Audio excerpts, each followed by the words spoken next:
And good morning, everyone.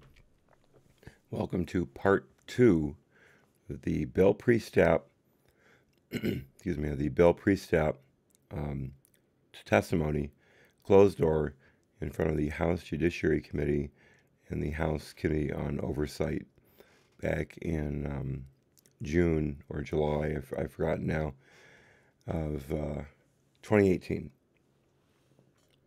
This ought to be good. If you listened at all yesterday, you'll remember that the Republicans went first, as always, because they're in the majority.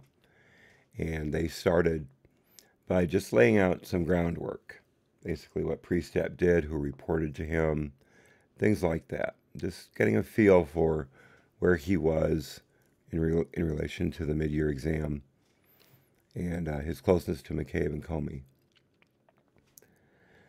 Then the Democrats came up and they did what they always do, which is try to rehabilitate the witness. If you can call them a witness, I'm not sure that's actually technically true, but rehabilitate them and the FBI. Try to puff them back up and make them look less insidious than they really are. Republicans came back and started to dig into Priestap pretty well.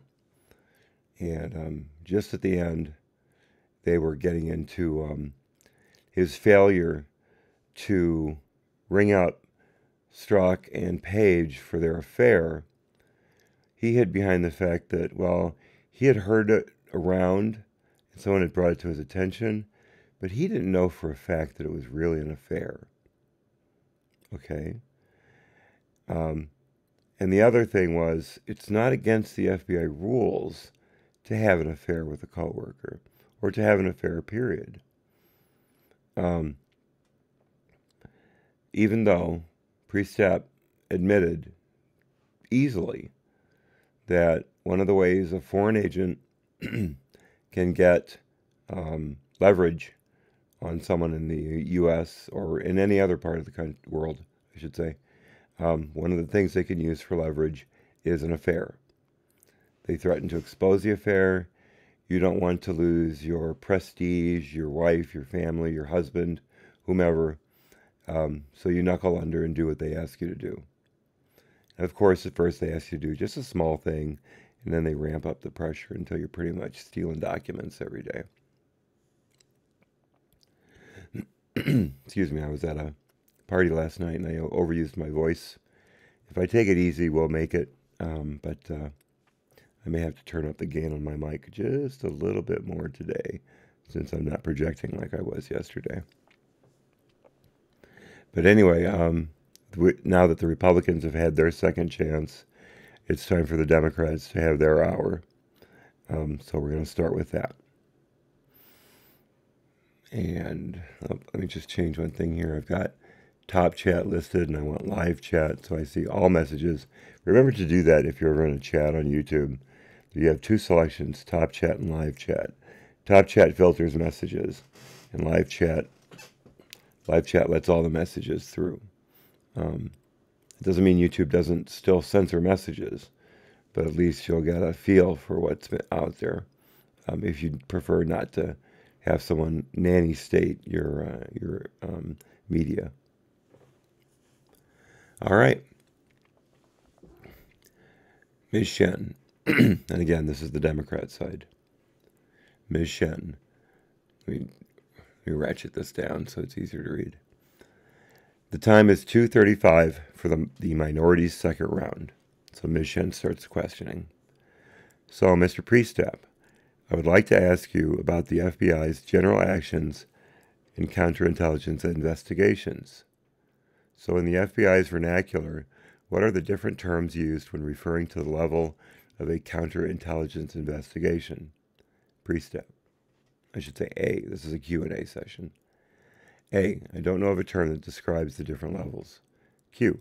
Are there certain terms that are used for sort of launching an official investigation versus any preliminary investigative steps? Like, how would you go about building up to, we have evidence, and then we have more evidence, and now this is a full-blown investigation? A.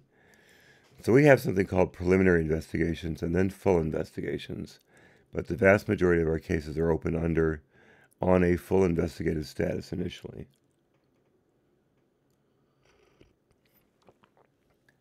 So under what circumstances would there be a preliminary investigation? I'm sorry, it's been a long time since I've had to grapple with this. There are generally discussions that are happening at the street agent level, but it's the type of thing where the information provided to us doesn't meet a threshold that we open up a full matter. Dana, do you happen to, Mr. Bente, an assessment is the term of art, isn't it? Priestap, yeah, that's another term. But again, the vast majority of cases don't fall into that context.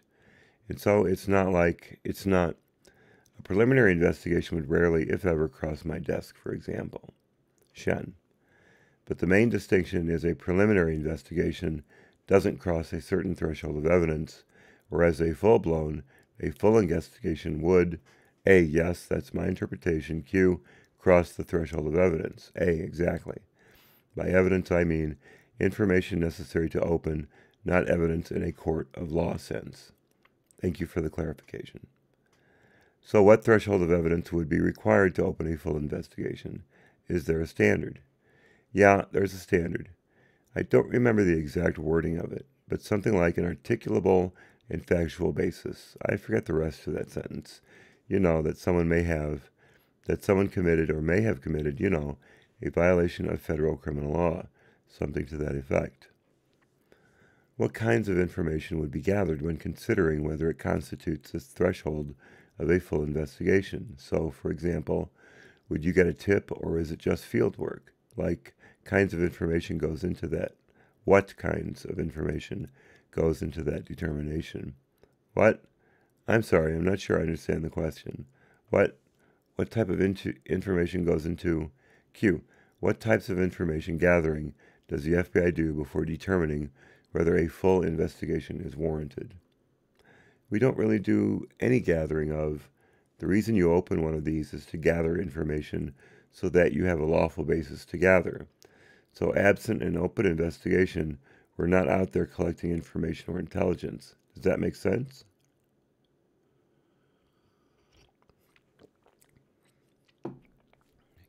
I think so. Does the FBI sometimes substantiate claims that they receive from an informant or witness before deciding whether to open an investigation? So claims from somebody else on a different topic? Let's say I'm dealing with a human source on topic A, but the human source then tells me something else about topic B. If I believe there's a legal basis to look into topic B, then we open a case on topic B, if that's what you're getting at. What you don't do is take that information on topic B and start running with it just because you're interested in it. We have to have a lawful authority to investigate. So when you're looking at when this human source has discussed topic B, Q, you wouldn't automatically open an investigation. You would take some steps to try and to substantiate the information from subject B. Yeah, but I guess you could do some very, what I call non-intrusive investigative things, but otherwise you're really limited on what investigative steps you can take if you don't have an open investigation on it. Can you describe what a sensitive investigative matter is? A SIM, I believe it's referred to as. I'm getting tired of reading the word investigation. Sure. It's just a categorization of investigations that generally deal with investigative subjects who the Bureau deems sensitive. It would be people like elected officials, union leaders, clergy, media people. It's a special categorization, of course, of, again, investigative efforts, and the Bureau wants to ensure that people in some of these roles are afforded all the protections those roles are deserving of. And so off the top of my head, I don't know all the requirements, but there's greater approvals necessary to open those cases and to take certain investigative actions to advance those cases. So, other than what you just mentioned, the greater approvals, what other ramifications are there on an investigation if it's designated a sensitive investigative matter? Nothing I can think of off the top of my head. So I'm also going to ask you a few general questions about FBI's counterintelligence investigative techniques. Yes. Does the FBI use spies? What do you mean? I guess, what is your definition of a spy? Good question. What is your definition of a spy? Mr. Ettinger, just 1 second. Discussion off the record. Mr. Priestap. So I've not heard of, nor have I referred to FBI personnel or the people we engage with as, meaning who are working in assistance to us, as spies. We do evidence and intelligence collection in furtherance of our investigations.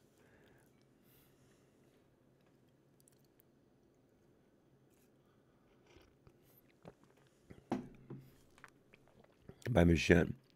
So in your experience, the FBI doesn't use the term spy in any of its investigative techniques. No, not formally. I'm not saying people can use whatever, Q, but it's not a formal law enforcement term that the FBI employs. A, no, except for foreign spies. Q, but in terms of one of its own techniques, the FBI does not refer to one of its own techniques as spying.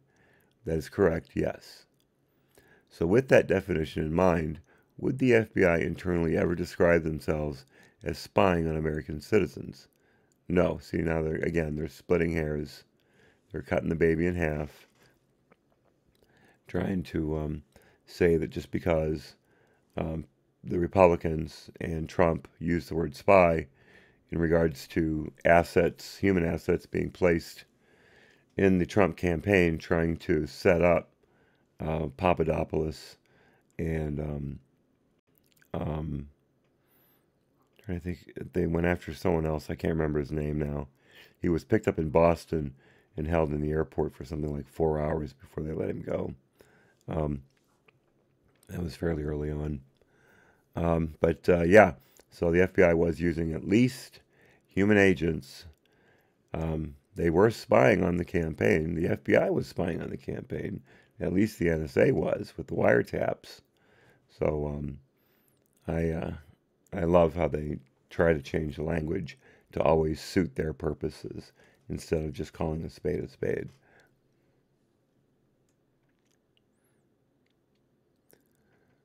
Does the FBI use informants as part of its investigative techniques? Yes. And I understand what I just said, which is the FBI does not internally use quote-unquote spy as a formal terminology. I think some people don't really necessarily understand the difference. So could you generally explain what the difference would be between FBI's use of informant and maybe the general public's idea of spying? Sure. I mean, stupid chair. I guess I can't speak for the general public's understanding of this term, but the way the FBI uses human informants is to collect intelligence or evidence in furtherance of one of our lawfully predicated investigations. And we all know, I may say, that Crossfire Hurricane was not lawfully predicated. It was based on a lie. After 8 months of looking into it, the FBI had nothing. And then it was subsumed into the Mueller probe. And after 2 years, they still had nothing. But they called that a lawfully predicated investigation. Back to the text. And so we are not using a human informant to, hey, in your daily life, go do whatever you do and come back and report to us what you're doing. We have an open investigation. It often involves named, but sometimes unnamed investigative subjects. And we're trying to prove whether something did or did not happen, or is not occurring. And we use human informants to help us try to answer that question. In other words, the taskings or requests of these human informants are focused and related to the investigation that we're trying to advance. It's not a catch-all to send somebody into society and just report back, what do you hear? That said, if they do come across other concerning activity, they're not prohibited from sharing that with us. Q. So a human informant of the FBI's wouldn't typically be placed proactively in a certain network and then receive regular report back to the FBI. Is that correct? A. Placed. The FBI is not able to place human informants. We don't have that type of control or authority.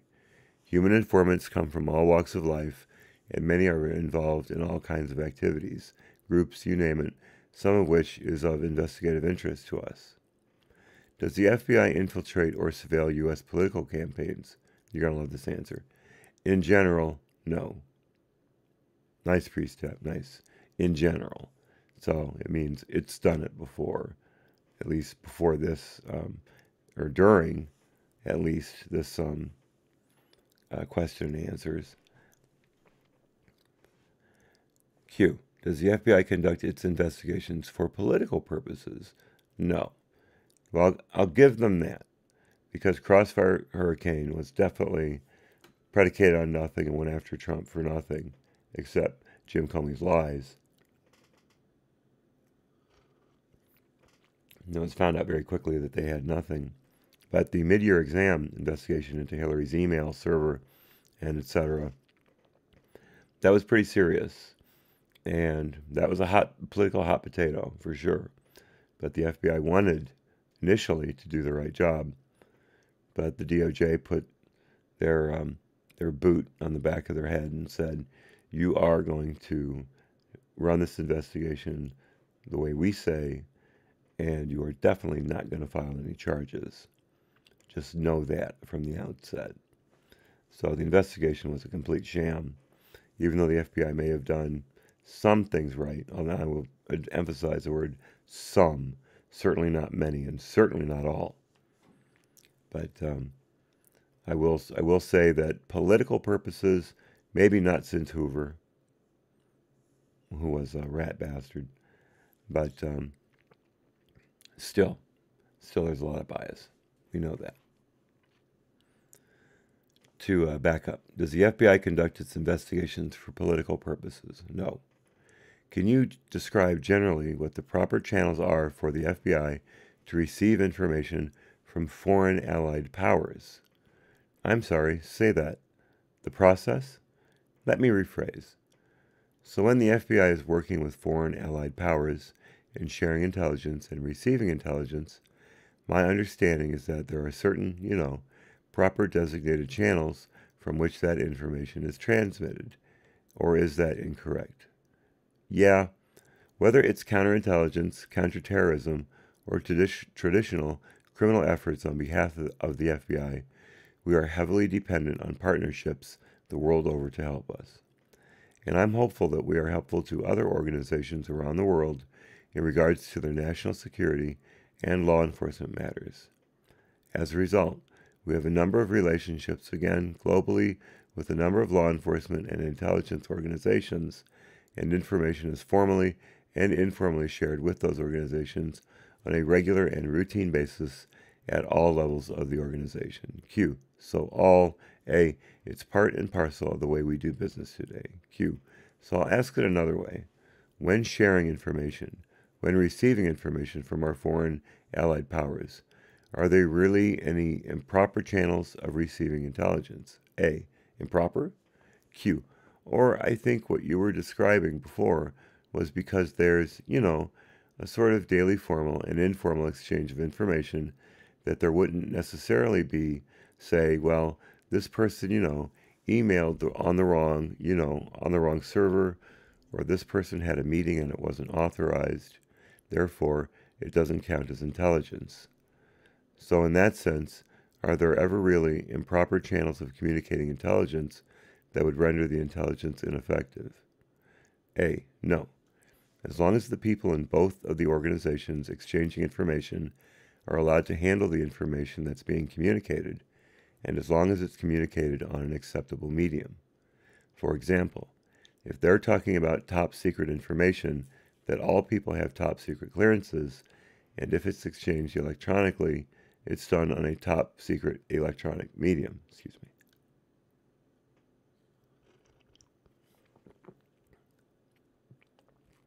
So it more has to do with the classification level of the information being exchanged. But otherwise, again, we want to be able to accept intelligence information evidence from partners in a whole variety of ways. Okay, so can you briefly explain what Five Eyes is. Sure, it's just in a, as I call it, a United States intelligence community and national security context. It's 5 nations that have a strong relationship and commitment to each other to assist them however we can and each other in intelligence and law enforcement capacities. And is there certain information sharing that is designated through the Five Eyes? So, for example, as part of this Five Eyes agreement, one of the countries sends us information into the other countries as well. Alternatively, that same country could only send the information, bilaterally to the United States, correct? So what I'm trying to ask is, if you're a member of Five Eyes, A, yes, Q, is that the only way that intelligence is transmitted to the United States, or are there other ways? A, no, there's certainly other ways. And so any one of those 5 nations can share in and of or between themselves, but then you can also share with any subject or the entire group if you like as well. And so information shared with, say, center this up. And so some information will be shared with, say, let's say the U.S. has the information. You might share it with all 4 countries simultaneously. Other occasions you only share with 1 or 2, and vice versa with other nations. But again, what there is more than anything is a commitment to assisting each other in these constructs. Q. So earlier, I believe there was a discussion of Bruce Orr, and you said that you had seen him, but not been in a meeting with him. Or A, I don't recall being in a meeting. Q, you don't recall being in a meeting with him. Yeah. But as Assistant Director for Counterintelligence, do you know if Bruce Orr has any counterintelligence duties, such as applying for FISA surveillance warrants? A silly question, but what they're trying to do here is rehabilitate Bruce Orr, whose testimony, which I read earlier, was pretty damning. The Republicans ate his lunch. He worked as hard as he could to, excuse me a second.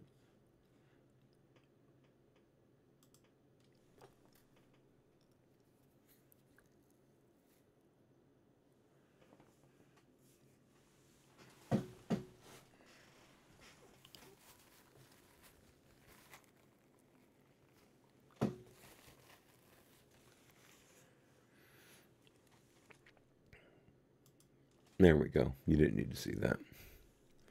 But yeah, they tried to rehabilitate Bruce Orr in the testimony phase as much as they could, the Democrats. But it was shown without a shadow of a doubt that he was using very improper methods to bring the Steele dossier segments to the FBI by accepting them from Steele as a lawyer, a high lawyer in the DOJ, high up, and then passing it on to the FBI through basically back channeling the information when Christopher Steele was already working for the FBI as a spy. They knew that. They knew him. They paid him to produce material, including parts of the dossier. So why would he need Bruce Orr to pass information? Well, we said why.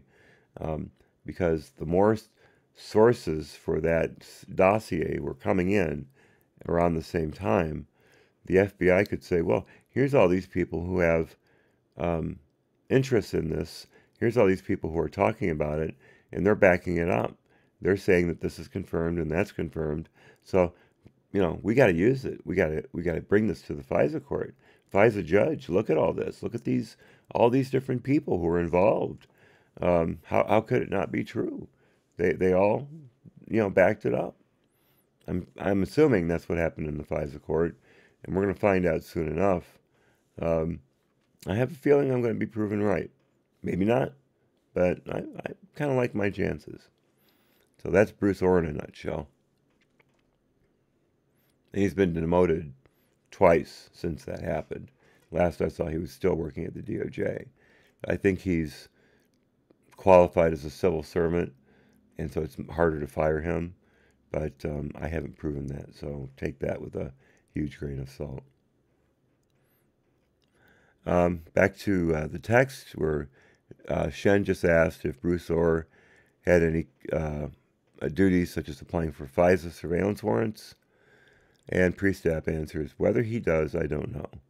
I don't know everybody in DOJ who would be working on FISA issues. I know some people, but I don't know if Bruce is one of those. I never worked with Bruce, and Bruce said that he didn't have anything to do with the FISA in his testimony, just so you know. Q, so you have never worked with Bruce Orr on a counterintelligence? A, I have not, no. Does the FBI commit investigations to frame U.S. citizens for crimes they did not commit? Yeah, let's talk to Mike Flynn about that. And let's talk to George Papadopoulos about that. You've got to, if you only listen to one of my recordings, listen to the Papadopoulos one. It will make you very upset. And I recommend his book, too. Came out a week or two ago. I get it on Amazon. It's not very thick. It's a quick read. It'll really burn your eggs. Okay,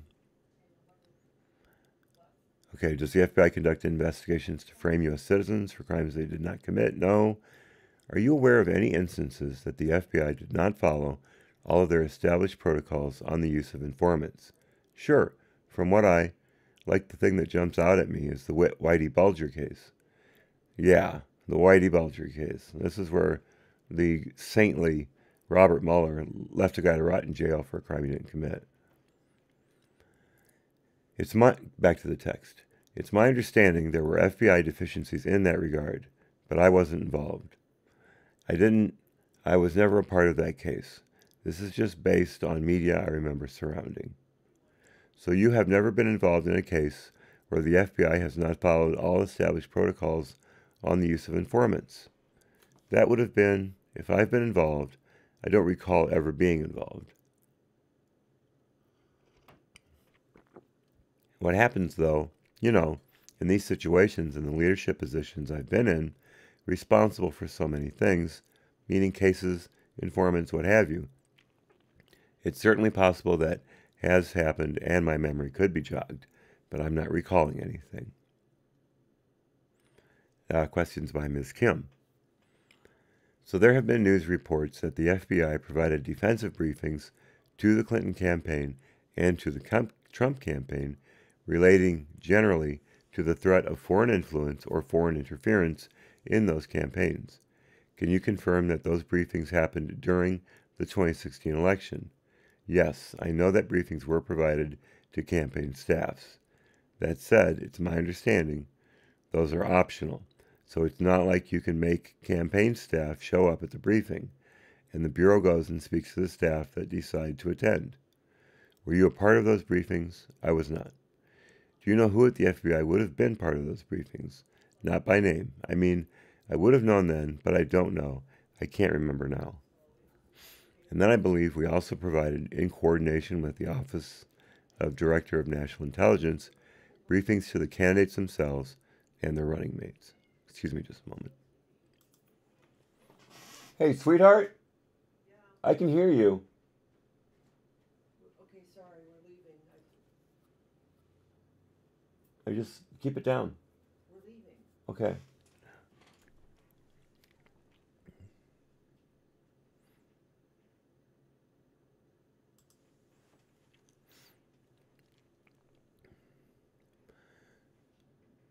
All right, we're back. Had to talk to my EP for a second. And then I believe we also provided, in coordination, back to Priestap's answer. And then I believe we also provided, in coordination with the Office of Director of National Intelligence, briefings to the candidates themselves and their running mates. Were you involved with the ODNI briefing? I was not, no. Do you know who gave those briefings? I do not. I'd be guessing, and I don't want to do that. Sure. A, but I know the FBI did, and I knew at the time. And do you know what the time frame was that these briefings were provided? I don't. But obviously, prior to the election, the idea was to advise beforehand. And what guidance would generally the FBI give a campaign if they encounter any foreign attempts to infiltrate the campaign? Again, I was not at the briefings themselves, but the thing we do in just about every outreach, I mean, when we're talking to whether it's private sector groups or campaign officials or candidates, you name it, is to say, if you have concerns, this is who we are and how you can get a hold of us. So if you see something that is troublesome to you, it's part of why we exist. You should feel free to reach out and we'll help you however we can. Is that a point that would have been emphasized? So if there was any untoward foreign contact, would that have been a suggestion the FBI made strongly? We strongly encourage you to reach out to the FBI. Because I wasn't at any of those briefings, I don't know how strongly it was made.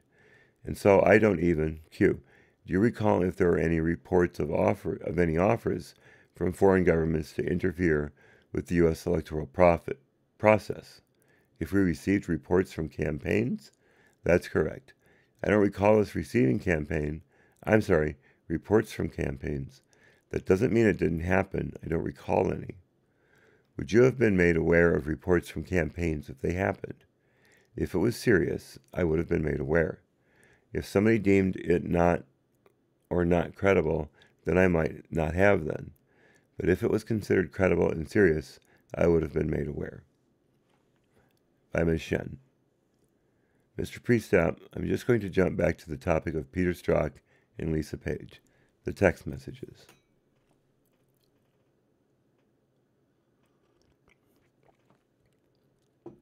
And again, we're going to continue to rehabilitate the FBI. So the text messages of Peter Strzok and Lisa Page have been used by some as proof that Peter Strzok's personal political views or dislike of Donald Trump was determinative of the FBI's recommendation not to prosecute Hillary Clinton. Are you aware of any instance, which is incorrect, of course, we just went over that.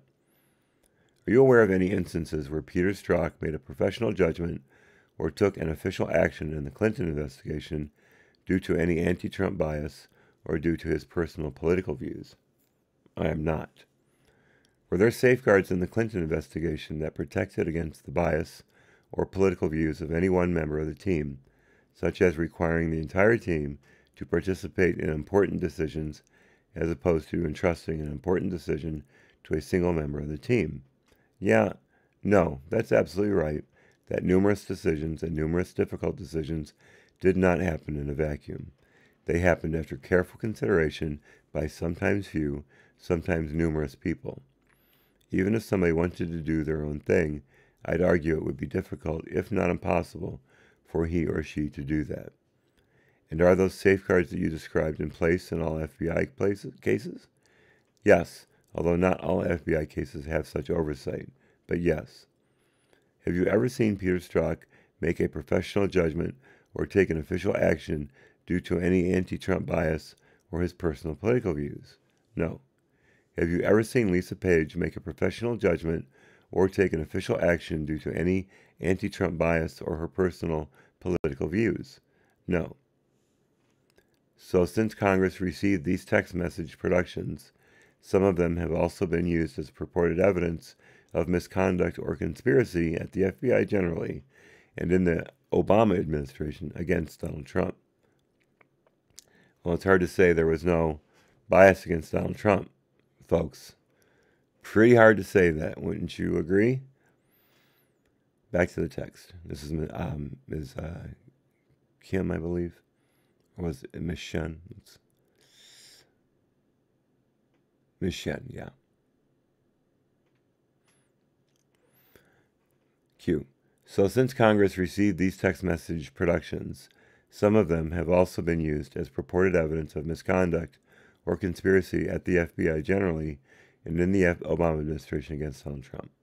So I guess just direct your attention back to Exhibit B, which is, and to the August 15, 2016 text message that states, quote, I want you to believe the path you threw out for consideration in Andy's office, that there's no way he gets elected, but I'm afraid we can't take that risk.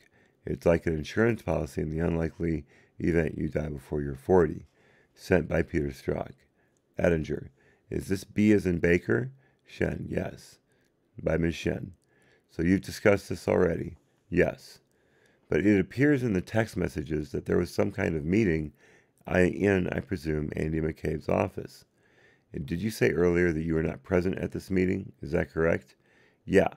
And this is assuming, again, a meeting took place. Even took place. Correct. I wasn't there, so I can't say that the meeting took place. All right, you've got two people referencing the meeting. Well, I don't remember if Page referenced it, but at least Strzok did.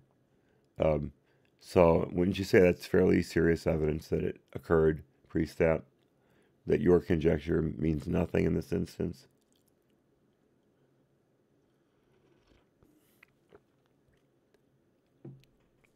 Q. Mr. Priestap, do you have any reason to believe that the mention of an insurance policy refers to a conspiracy at the FBI to prevent Donald Trump from being elected president? No. And why not? I might add. Q. Do you have any reason to believe that this mention of insurance policy refers to a conspiracy at the FBI against Donald Trump personally? No. And do you have any reason to believe that there is or has ever been a conspiracy at the FBI against Donald Trump or his campaign? No. Well, then you've got blinders on. And again, let's wait for that IG report on the FBI and DOJ. It's going to be a real eye-opener. And I will be reading it into the record, folks. You can count on that. Priestap Exhibit 2 was marked for identification by Ms. Shen. So I'd like to introduce as Exhibit 2 a page of Strzok and page text, bait stamp DOJ production number 212. Have you seen these texts before? I'll give you a moment to review them. Should I review the whole page? Oh no, actually, okay, just to save us some time. Yeah. So there's a text on August 5th at 4:37 p.m. where Peter Strzok starts sending 3 texts to Lisa Page. So the first one reads, "And hi, went well, best we could have expected. Other than redacted name, quote, the White House is running this." Second text, my answer, well, maybe for you they are. Third text, and of course, I was planning on telling this guy, thanks for coming, we've got an hour. But with Bill there, I've got no control. What time do you need to leave? Close quote. Mr. Priestap, is it reasonable to assume the Bill in this text may be referring to you? Yes. Let's see how they work around this. This ought to be interesting. Q. So Lisa Page responds with the following 2 texts. Quote, don't you have work to do? Second text. Yeah, whatever. Read the White House comment. We've got emails that say otherwise. So, Mr. Priestap, are you familiar at all, or did you participate in whatever meeting or exchange they are referring to when someone was saying, quote, the White House is running this? I don't know what they're referring to there. So I did not participate in the meeting in which somebody said, the White House is running this. Okay, let me ask you this question, Priestap, if I might just throw this in there. Did they say anything along the lines of the investigation is being handled out of the White House? Or that the White House, or that the president, or that 1600 Pennsylvania Avenue has a lot of interest in this case? Anything like that? Did that ever come up? As opposed to a direct quote, the White House is running this, from a text where people commonly abbreviate or paraphrase in order to save time. Pretty thin answer there, Priestap. Q. Just from reading these texts, would you conclude that the Obama White House was politically interfering with the FBI's handling of either the Clinton or Trump investigations? No.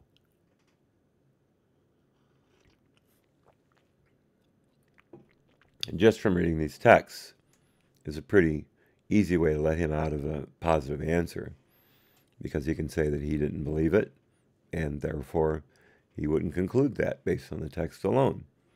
Again, the Democrats rehabilitating the FBI blatantly. Q.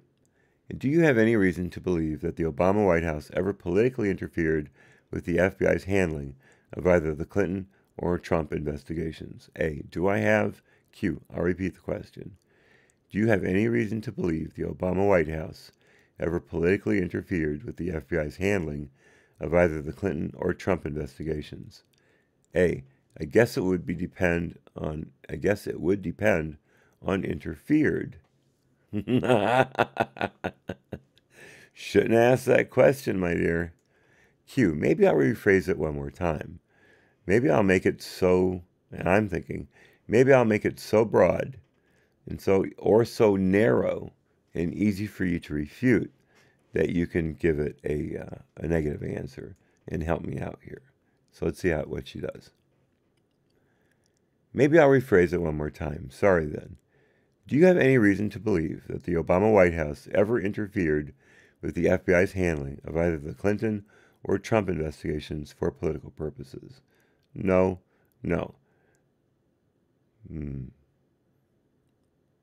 But they had. He's saying they had before through his non-answer. Interesting. So to your knowledge, was the White House actually running either the Clinton or Trump investigations? The Obama White House. A. The FBI was. Mr. Priestap, I ask this since you are a director for counterintelligence. Are you generally involved when the FBI obtains FISA surveillance warrants? Generally involved? Or I'll rephrase. To what extent are you involved when the FBI obtains FISA surveillance warrants? It depends on the case, but I am sometimes brought into conversations about whether a FISA warrant is necessary in a given matter, and so you know where that given situation currently sits. What I'm trying to say is that I do not personally review, nor is it part of my job responsibility to personally review all of our FISA applications, but I am generally aware of some of them, and then when there's problems with some of them, that's when I get involved, if I can help rectify whatever the problem or anticipated problem might be. Are you involved in the FISA process only when issues are raised to you? Yes, that's exactly right. So if you could turn your attention back to Exhibit 1, which is the House Resolution 907, okay, and turn to page 7 of that document.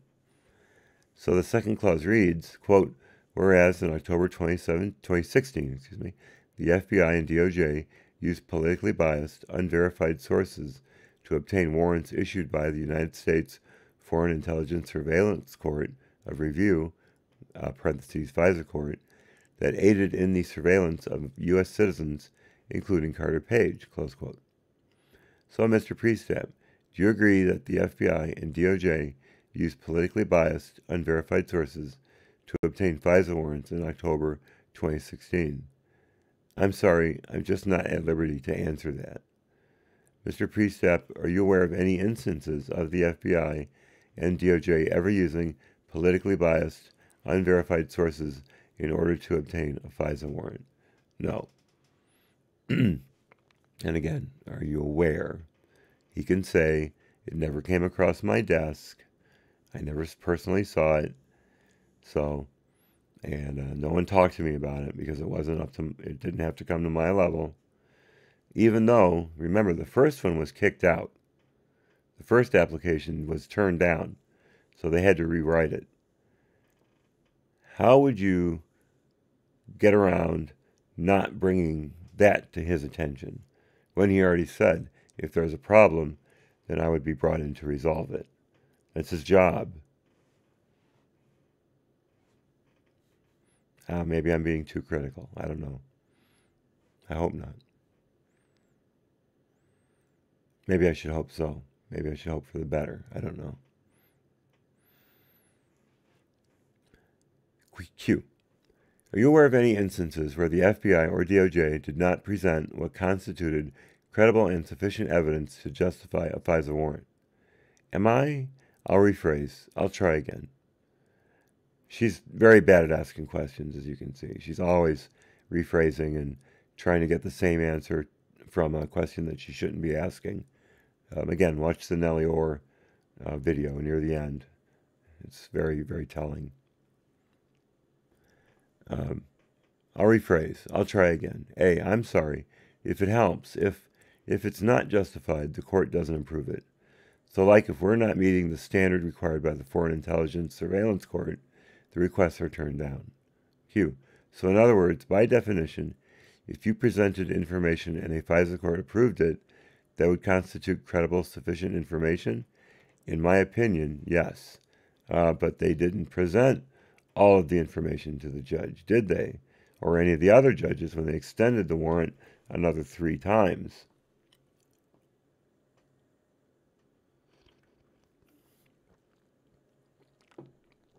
Fruit of the poisonous tree, folks. All right, we're back on the record at 3:12 p.m. their time. By Ms. Kim. Are you aware of any instances of the FBI and DOJ attempting to intentionally mislead the FISA court judges to obtain a FISA warrant by omitting evidence or manufacturing evidence? No. And I think you're a damn liar, Bill, I would say. Q. And are you aware of any instances at the FBI and DOJ of failing to follow all proper procedures to obtain FISA warrants? No. Okay. So there have been many allegations surrounding the July 5th, 2016 statement that Director Comey drafted on the Clinton investigation, remanding not to prosecute. So I'd like to walk you through what happened in detail to the extent that you know. Okay. Can you describe the general process Director Comey used in drafting the July 5th statement on the Clinton investigation? Sure. As I recall, the director independently drafted I'll call it a draft statement. I think he called it a straw man statement. I don't know when exactly he started drafting it, and I can't recall exactly when it was shared to me, but I want to say it was sometime in early May of 16. If I recall correctly, it was shared with me by the FBI deputy director, and he said something to the effect of, the director took a stab at a draft statement if the Bureau were to decide one were to become necessary, and if, the case continued in the way we were anticipating, and he wanted to share it and get feedback with a few people, and so please review it and provide us your feedback, something to that effect. There were then a few iterations until the director finalized the statement and ultimately delivered it. How would you describe your role in drafting or approving the statement? I guess I'd describe my role as a sounding board. I was one of a few people who were involved in a lot of high-level discussions, about this investigation. And I think I had mentioned previously in this forum that, with a handful of us, the director had set up an environment where he expected frank and candid feedback, thought he'd get that from us, so he just wanted our frank and candid feedback. What are our thoughts? What do we think he has right, wrong, you name it. Priestap Exhibit 3 was marked for identification. Okay, so now I'd like to introduce Exhibit 3 with the Bates numbers FBI 17 to 22. And it is an email chain from them Deputy Director Andrew McCabe to you on May 11, 2016.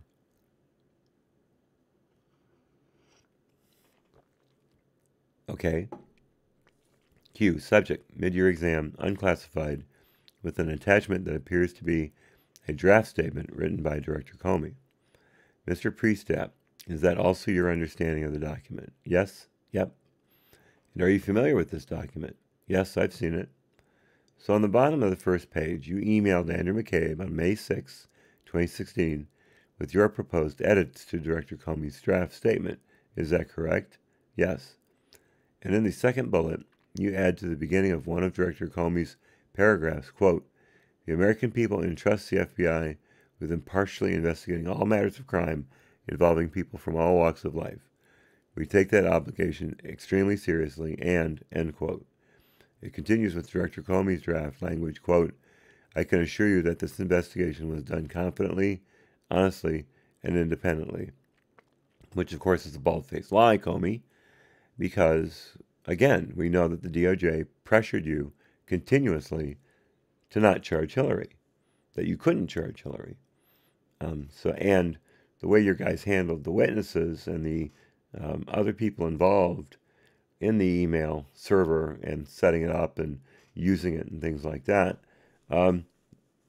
they weren't anywhere near as hostile as what you did to Papadopoulos and Flynn.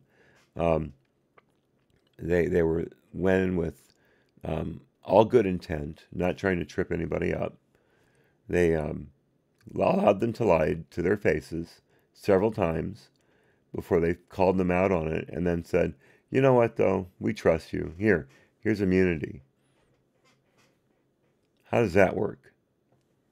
The guy who erased the 33,000 emails from the server while they were under order of protection, he said he didn't know anything about that, that he just did it as a way to clean up the server, et cetera, et cetera, et cetera. And they're like, yeah, you're lying. We'll meet again. They met again. He lied again. They met a third time. He lied again. And then they gave him immunity. That's crossfire, or excuse me, that's mid-year exam for you, in a nutshell. Back to the queue. Mr. Priestap, why did you propose that particular edit? A. I can't recall my exact thinking at the time, but when I review it here today, I just believe that I thought it was worth emphasizing, especially the impartiality of our investigations. We're not perfect. We strive to be as impartial, as objective as human beings can be. And sitting here today, do you, in fact, believe the FBI impartially investigates all matters of crime involving people from all walks of life? I can't speak for, every FBI employee in every investigation. I can say of the investigations I have been a part of that absolutely this is what we strive to do. How nice of you to semi-throw the rest of the FBI under the bus. Q. And do you also believe that the FBI's investigation into Secretary Clinton's emails was done confidently, honestly, and independently before recommending not to prosecute? I do. Yeah, and confidently, maybe. Honestly, certainly not. Independently, certainly not. Unless he's thinking that he can just call the DOJ's involvement normal, which technically it is. It was just their insistence on letting Hillary go free that he seems to be ignoring. Q. If you can turn to the second page. I do. Yep. So that there's an email from Andrew McCabe to yourself, Peter Strzok, Jonathan Moffa, and a redacted name from the Office of General Counsel. The second paragraph of the email reads, quote, the director asked me to share this with you but not any further. The only additional people who have not seen this draft are Jim Rybicki and Jim Baker. Please do not disseminate or discuss any further.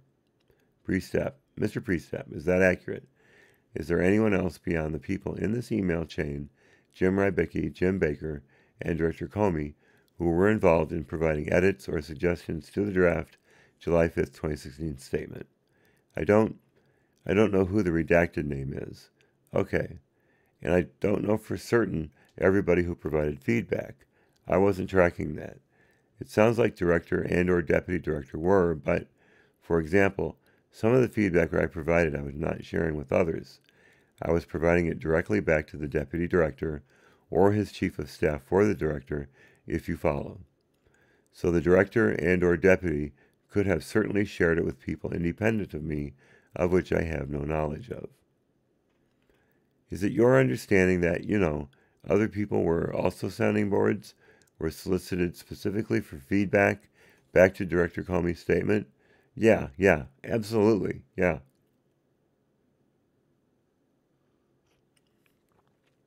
And was there any specific process for soliciting multiple feedback? Was there an order? Was there a hierarchy? Anything? Not that I know of. I mean, maybe the director or deputy director or their offices would know people in their offices. But I wasn't aware of a certain, pecking order and, send comments to this person who's going to compile everybody's, or it was, please review this. Let me know your feedback. Okay, I'd like to ask you to turn your attention once again to Exhibit 1, which is the House resolution. Okay, and turn to page 4.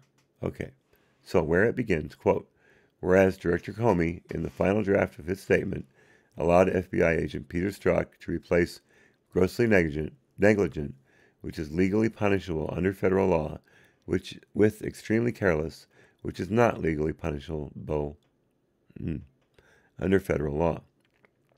Mr. Priestap, do you agree with the characterization that Director Comey allowed FBI agent Peter Strzok to replace grossly negligent with extremely careless.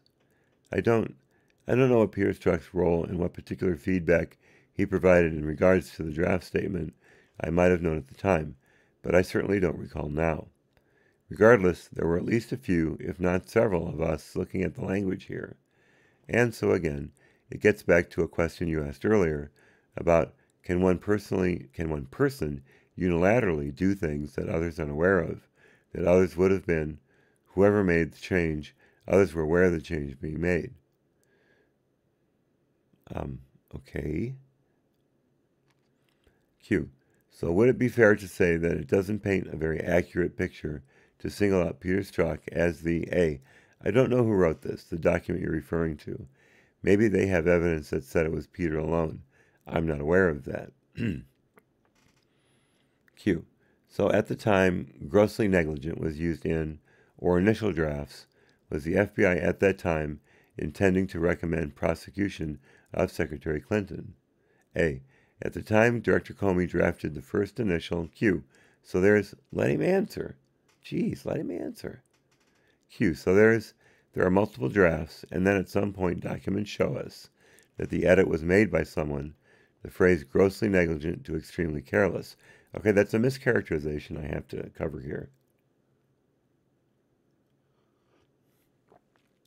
Technically, grossly negligent wasn't replaced with extremely careless.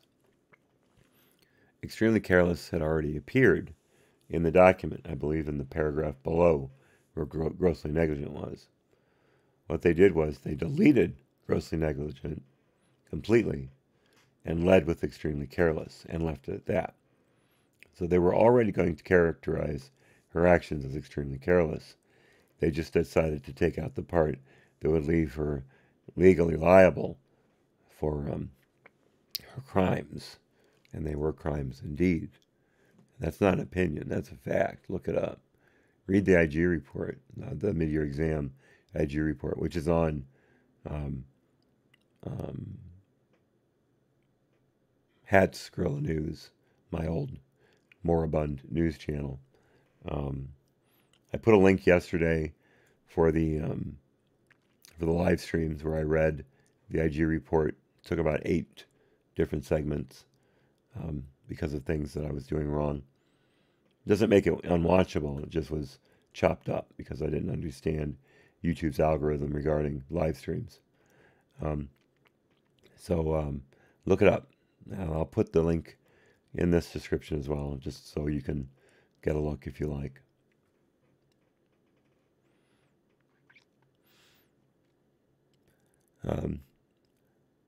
So she says the phrase grossly negligent to extremely careless. Some of the earlier drafts had, grossly negligent. Some of the later drafts and final statement had extremely careless. So I guess my question is, during the time period where the drafts had grossly negligent in it, during that time period, did the FBI intend to recommend prosecution of Secretary Clinton? No.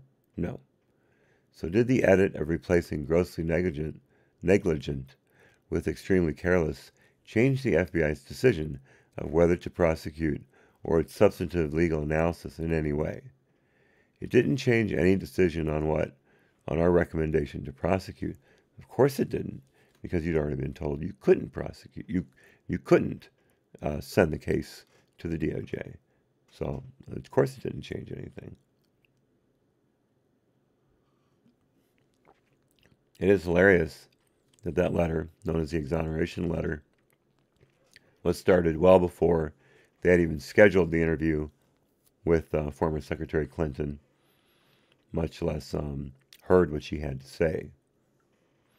They interviewed her, and 2 days later, 3 days tops, 2 days later, because they interviewed her July 3rd, and July 5th they exonerated her. Is exonerate the right word? I think it would be more proper to say they said they weren't going to prosecute her, which of course is not the FBI's call. You either say, you're going to recommend an indictment or you're not. You don't say no prosecution, because that's the DOJ's job. Should have left it on their shoulders. Comey's an idiot. Look what he did to the FBI. He's a complete idiot. Back to the questioning. Q, and you said earlier you do not recall specifically whether this edit was made by Peter Strzok or who it was made by? No. Okay. Do you recall any specific... Go ahead. No, go ahead. I'm sorry. Do you recall any specific discussions in the group about making the edit just in general? A discussion back and forth of whether to make the edit or it being commented upon? What I remember, and I don't remember the exact time frame, but sometime before the statement was made, is that there were discussions amongst several of us about the verbiage grossly negligent, and that same language is used in a federal criminal statute. And so if we're going to use it, then let's make sure it's used correctly with the applicable law. Q. Was there a conclusion that it wasn't being used correctly? Or, yes, I guess that's one way to put it. I think there was a conclusion that the Secretary did not act in a grossly negligent manner in regards to the investigation we were handling. Well, that's a crock. Q. Do you recall who made that conclusion? Was it a collective conclusion? Was it certain? I don't know that anybody independently. But again, I can remember more than one discussion on this topic. And what I don't remember is anybody disagreeing with the fact that the standard had not been met, that legal standard. Which is a complete and utter lie. Look at what Comey said in the July 5th statement. He listed all of the crimes that Clinton had committed. All of them. And not one of them required intent to be a chargeable offense. Not one. Yet Comey added intent into the mix and said Hillary didn't have intent. She was just sloppy or something like that. So we're not going to prosecute her. Here's all the things she did to break the law. Here's my completely made up reason why we can't charge her, and we're not going to prosecute her. It was the worst press conference for Clinton that it could have been, because it told everybody how many crimes she'd committed, so that was fuel for the Republicans' fire. But it did let her off the hook. But the way he did it made it stand out. It's like the Jussie Smollett thing in Chicago. It was given special dispensation by the state attorney of Cook County, or Crook County as it's known. And I'm from Illinois, not too far from Chicago. I know what I'm talking about. Yeah, the story grew exponentially because of the way they handled it. And it's still going on now. Clinton, again, Comey, is a complete and utter moron.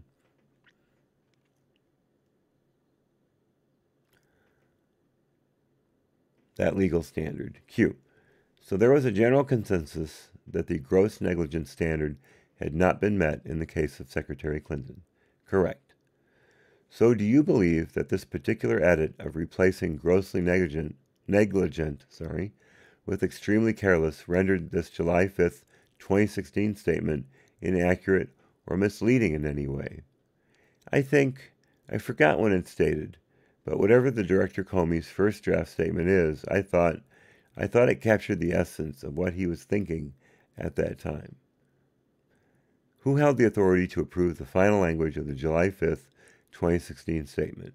The Director Comey. So Peter Strzok did not have the authority to approve the final language of the July 5th, 2016 statement? He did not. Well, so what if he didn't have the final authority? He's the one who helped change by deleting grossly negligent and moving extremely careless up to the top to lead with it. It was his idea, or at least he did it at someone's bidding, at the very least. So who cares if he had the authority to approve the language? It was decided upon by the gang of, 5 that Comey had directed the letter to, the exoneration letter. What kind of question is that? It's rehabilitation is what it is. Sorry, kitty cat.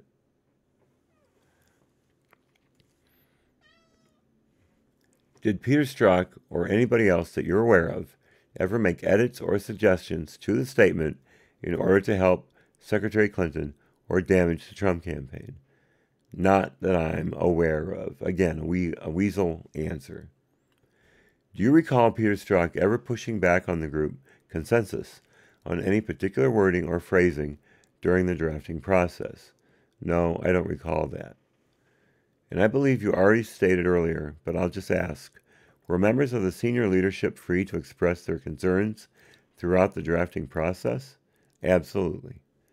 And do you recall any member of the senior leadership expressing significant disagreements about the statement's final wording?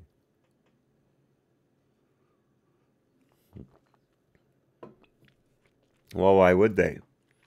They knew they had to let Hillary off, so the letter did. What problem would you have? All I know is we had a lot of robust discussions, all the way through on this case and this statement. At the end, I don't remember, anybody pounding the table or anything like that, but people certainly let their opinions be known throughout. This was not a shy group. So no one was raising the strong objection to the very end? No. On the final wording of Director Comey's statement? No. Okay, so if you can turn to page 3 of the same exhibit, so the fourth full clause reads, whereas, according to transcripts obtained by the Senate Judiciary Committee, former Director Comey was prepared to exonerate Hillary Clinton as early as April or May of 2016 when he began to draft a statement announcing the end of his investigation, before up to 17 key witnesses, including former Secretary Clinton and several of her closest aides, were interviewed. So, Mr. Priestap, is it accurate to say former Director Comey was prepared to exonerate Hillary Clinton as early as April or May of 2016? First, I don't know when he started drafting the statement, but no.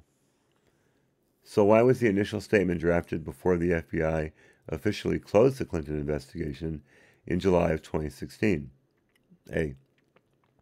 Director Comey unilaterally drafted the draft statement. I don't know why he chose to do that then. Do you believe that Director Comey acted improperly or prematurely by drafting an initial statement before Secretary Clinton's and other interviews occurred? Now, what do you think he's going to say? 3, 2, 1. I do not. I actually applaud the fact that he was trying to think strategically about potential conclusion of this matter and applaud that fact. So let me ask you this, Priestap. Wouldn't it have made more sense if Comey had written one draft explaining exoneration and another draft explaining prosecution? Had both of those ready, just in case as the other interviews went along, you found more and more evidence to the contrary of Clinton's quote-unquote innocence. Wouldn't that have made sense? As opposed to, here's why she didn't do it. Here's why she's not liable. Here's why she's not going to be prosecuted. In April, and you still haven't even interviewed, I think there were something like 7 or 8 interviews yet to come, and they're already drafting letting her off. Ask that question. Q. So if the FBI's subsequent interviews of Secretary Clinton and others produced new evidence that did not support prosecuting Secretary Clinton, would the FBI have changed their recommendation to prosecute or just ignored that evidence and stuck with the existing draft statement? Did I say did not? I should have said others produced new evidence that did support prosecuting Secretary Clinton. Excuse me. Okay, and stuck with the existing draft statement.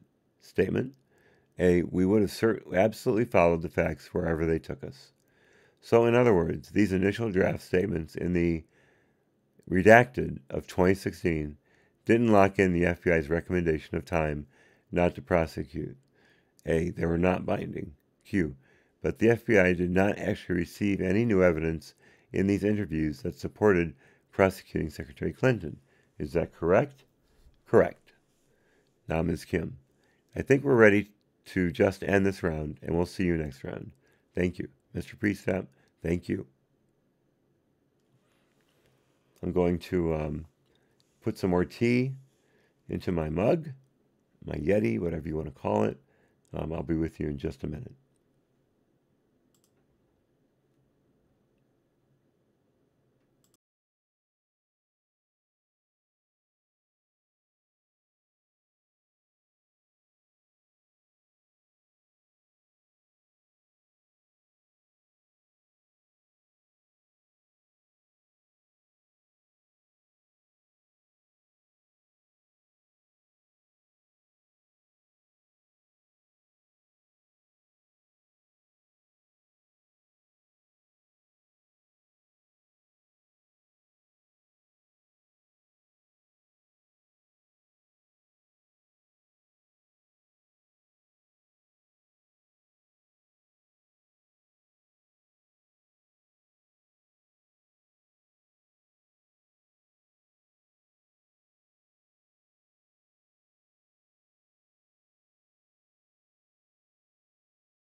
And we're back. Now we're going to go back to the Republicans and get their questioning. This could be the last round of questioning because just looking at the page numbers, the Democrats started on, I think, page 111, and they went to page 149. Jason, yes, sir, 30-second recap. Welcome, sir. So it's been going a little bit like yesterday. The Republicans hadn't asked any questions yet. We're just about to start those. The Democrats gave Priestap every opportunity to show that he's as pure as the driven snow, that he had nothing to do with the FISA warrants, even though he specifically explained that if there was a problem, it would come to him. And you remember, of course, that the first FISA application was kicked back to the FBI, but he had nothing to do with that. He was part of the team that worked on the exoneration letter for Clinton, but he didn't see any reason to be upset with changing the text to where grossly negligent is pulled out and extremely careless is moved to the top. He didn't see any problem with Comey starting an exoneration letter in April when they still hadn't interviewed a whole slew of people connected to the case, including Clinton. In fact, he said that he, I believe, commended Director Comey for starting the letter back then. And of course, my question was, wouldn't it have been more commendable to start an exoneration letter and she's going to be prosecuted, or we're recommending prosecution letter? Wouldn't that have made more sense, just in case? But they didn't seem to think that would be necessary, which to me proves exactly that the DOJ had put the fix in on the investigation like we've talked about before. The Dems did some other FBI rehabilitation questioning. They talked about the insurance policy text, and Priestap was basically able to say, I don't even know if there was a meeting in McCabe's office. I can't say that they had it because I don't know anything about it directly. And my question was, who cares what you think about it? Strzok said there was a meeting. Strzok was talking to Page about a meeting they were both in McCabe's office. Who gives a damn what you think happened? Because you weren't there. So that's basically it. Now we're going to get into the meat of it. Like I say, you're just in time for the Republicans. So let's watch Meadows and Jordan let their freak flags fly. By the way, I was explaining earlier, I was at an event last night and I talked quite a bit. My voice wasn't very good to start, but it's gotten a little better. I'm hitting the tea with honey, so you'll see me drinking a lot more than I usually do. My apologies in advance. Okay. We start back with the Republicans, and Mr. Parmenter brings us back on record, and the time is 3:36 p.m. And we'll start with Mr. Breitenbach. Q. Mr. Priestap, I think we're all here because of some angst or concern that, at its heart, there were some potential irregularities in the FBI's investigation of the Hillary Clinton email investigation. I'd sort of like to engage in a little bit of a thought experiment here, a little hypothetical.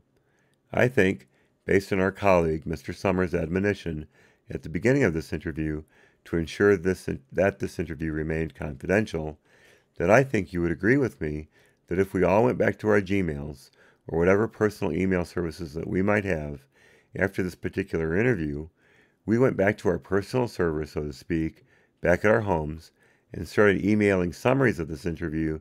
Obviously, we're not in a classified session here, so it's not emailing anything classified. But I think you would agree that it's not really prudent to do so. A, it wouldn't be prudent in my mind, no. And why wouldn't it be prudent, do you think? Let me just propose that it might not be prudent because, again, it's not a secured email server. It's something that is offered publicly to anyone who might sign up for service, for instance, Gmail. Gmail reads your email, so I don't recommend it. It might not be prudent to send summaries of something that has been asked to be held in confidence over personal email service. Jason, yeah, nothing to do with it is good. The other one is, of course, not that I'm aware of. I'm sure you remember that was used quite often as well. But you are very welcome. So, held in confidence over personal email service. A, yes. You would agree, yes. Let's change the setting now to where we're in the SCIF, which is a secure area where you're not allowed to take notes, and only one person is allowed to read the document at a time. No recording devices, anything like that. That we're in the SCIF, and that we're actually discussing classified matters. There might be another phrase for that, or meaning for that, reading the context of that sentence. But basically, it's a secure setting for documents. I think you would also agree with me that it would be imprudent and improper, potentially criminal, if we were to go back to our personal server, personal email, and start sending classified summaries of what was discussed here today. He is doing a great job building the foundation for his hammer. He's carving the anvil out right now. Just wait for the hammer. So Priestap answers yes. Q. Would you agree that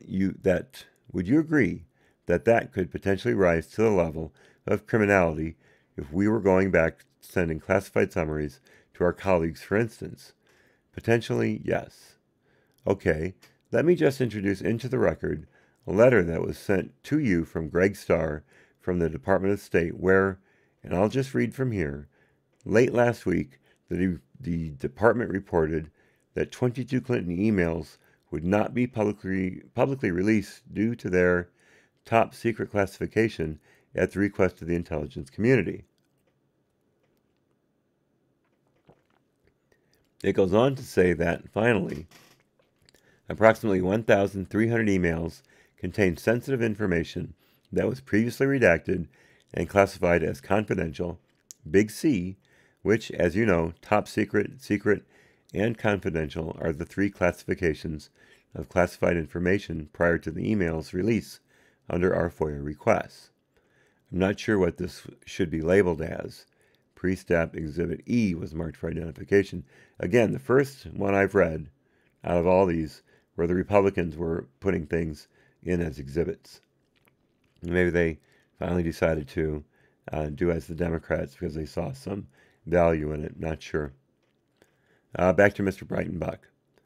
So what I'm trying to get at is trying to understand the line at which the FBI might draw a conclusion that sending classified emails improperly over an unsecured, unclassified means may rise to a criminal or rise to the, at least, predication to bring a criminal case. So if we go back to my hypothetical, and we were to suppose that one of us were to go back and I were to send to one of my colleagues one classified summary, A, yeah, Q, potentially that is, or I would say that this is not arguable that that is a spill of classified information on an unclassified server and, therefore, an improper use of unclassified means to disclose classified information. Would you agree? Yes. What if I were to go back and send 10 classified emails, which also included, and this is again a hypothetical we're discussing in this hypothetical skiff, top secret and special access program information, which I guess I'd like for you to describe what you believe special access program, but what I understand it to be is potentially releasing information on, for instance, troop movements. Highly confidential troop movements would potentially fall within an SAP or a special access program. Is that accurate? Yes. So if we were to go back in this hypothetical and send 20 emails that were classified to our colleagues, would you agree that is highly problematic on an unsecured server? Yeah. Problematic? I guess. Q, I'm not asking if it's criminal yet. Yeah. Is it problematic in your mind? Improper. Q, improper. You stated earlier that your division investigates spillage, so to speak, of classified information or a mishandling of classified information. Yeah.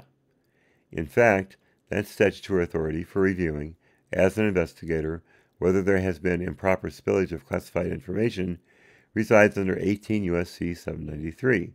Are you familiar with that statute? Yep. I just want to read to you. This is in a military court of appeals, and I'll state the case. It's Roller Marine Corps, United States versus Roller, Marine Corps, U.S. Court of Appeals of the Armed Forces. And the court there states that the purpose of the federal espionage statute is to protect classified documents from any unauthorized procedure, such as removal from its proper place of custody, regardless of the means of removal, and it was appellate's gross negligence that was the proximate cause of the classified documents removal. We stated that, quote, it is clear that Congress intended to create a hierarchy of offenses against national security ranging from classic spying, I think that might mean classic spying, not classic spine,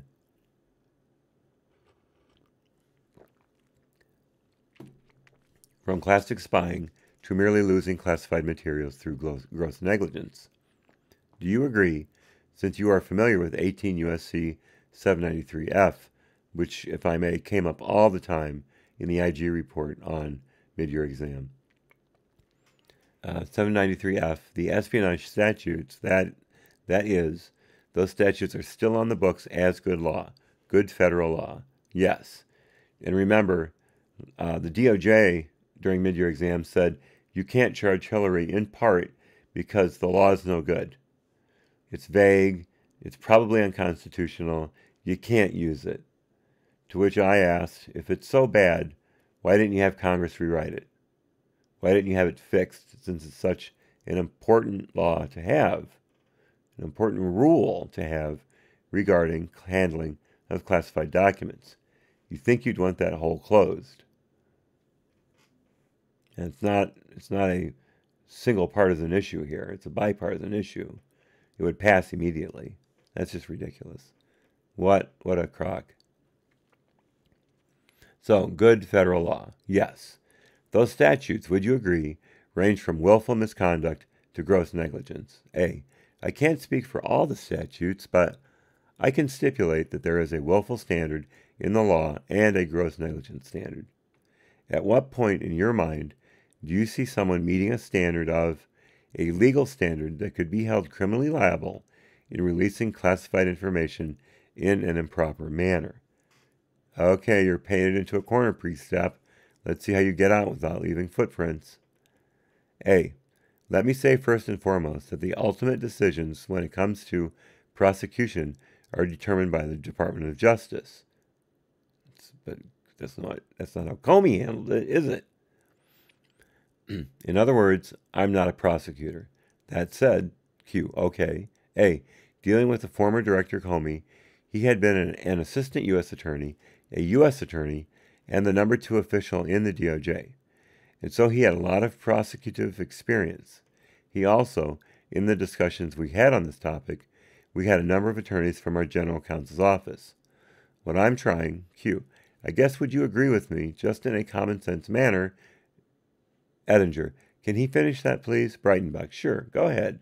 Priestap, just that in these discussions there's a lot of people more expert than I when it comes to meeting requisite standards. And so it's not that I don't have a voice in that discussion, but I'm an investigator at heart. Which means you would know the difference between breaking the law and not breaking the law. Back to Priestap.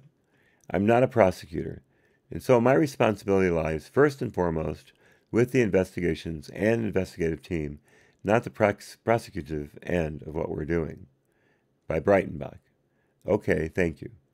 So in terms of the line in determining the legal standard of gross negligence versus willfulness, Q, might it be one manner that a prosecutor might take in determining where that line lies based on the number of classified emails that would have been sent in an improper manner? A, I would think that's a reasonable consideration when looking, Q, I'm thinking of, a child that does something once. Well, that was bad. If they continue to do it multiple times, well, maybe as a parent you might say that it's becoming willful and we need to admonish that child for the continued improper behavior. So that's what I'm thinking in terms of number of times in a spectrum that you go from gross negligence to willfulness. Yeah, I think the number of times something occurs is a proper consideration. What I don't know is, and I don't have in my head is the number 10, which I'm going to, versus, no, the number should be 100 instances of this before I should feel differently about it.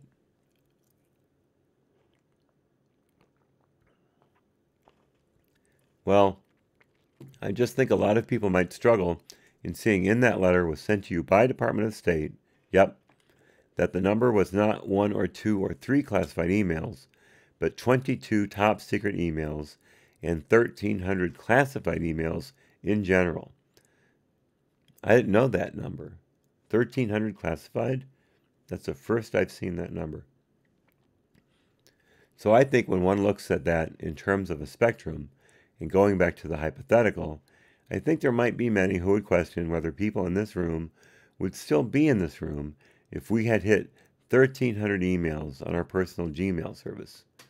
Would you agree that that is again, I think the number of instances is absolutely a proper consideration. So, Q, you mentioned previously that it wouldn't be your determination as the AD of the FBI, nor would it even be the director's normal determination to determine whether to prosecute someone. Correct. And you said that it would be the department's decision under normal means to prosecute someone. Yes. Well, I'd like to enter into evidence another one here. And this is one that we've previously seen, those in this room. And it's an email written to your former boss, Mike Steinbach, from an unidentified individual in the General Counsel's office. Okay. Discussing how the HRC case is different from other cases that resulted in the prosecution with a focus on proving intent. Does gross negligence, in your mind, need a legal standard of intent? In my Q, to prove. In my mind, it does, based on conversations with people far more expert in the law than I.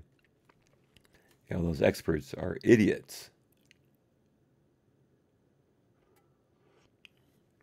I'm thinking, or at least, if I may, grossly negligent. Q. What if you were to turn the page and see under 18 U.S.C. 793F that under the note it states DOJ, under the note, DOJ not willing to charge this under 793F. Okay.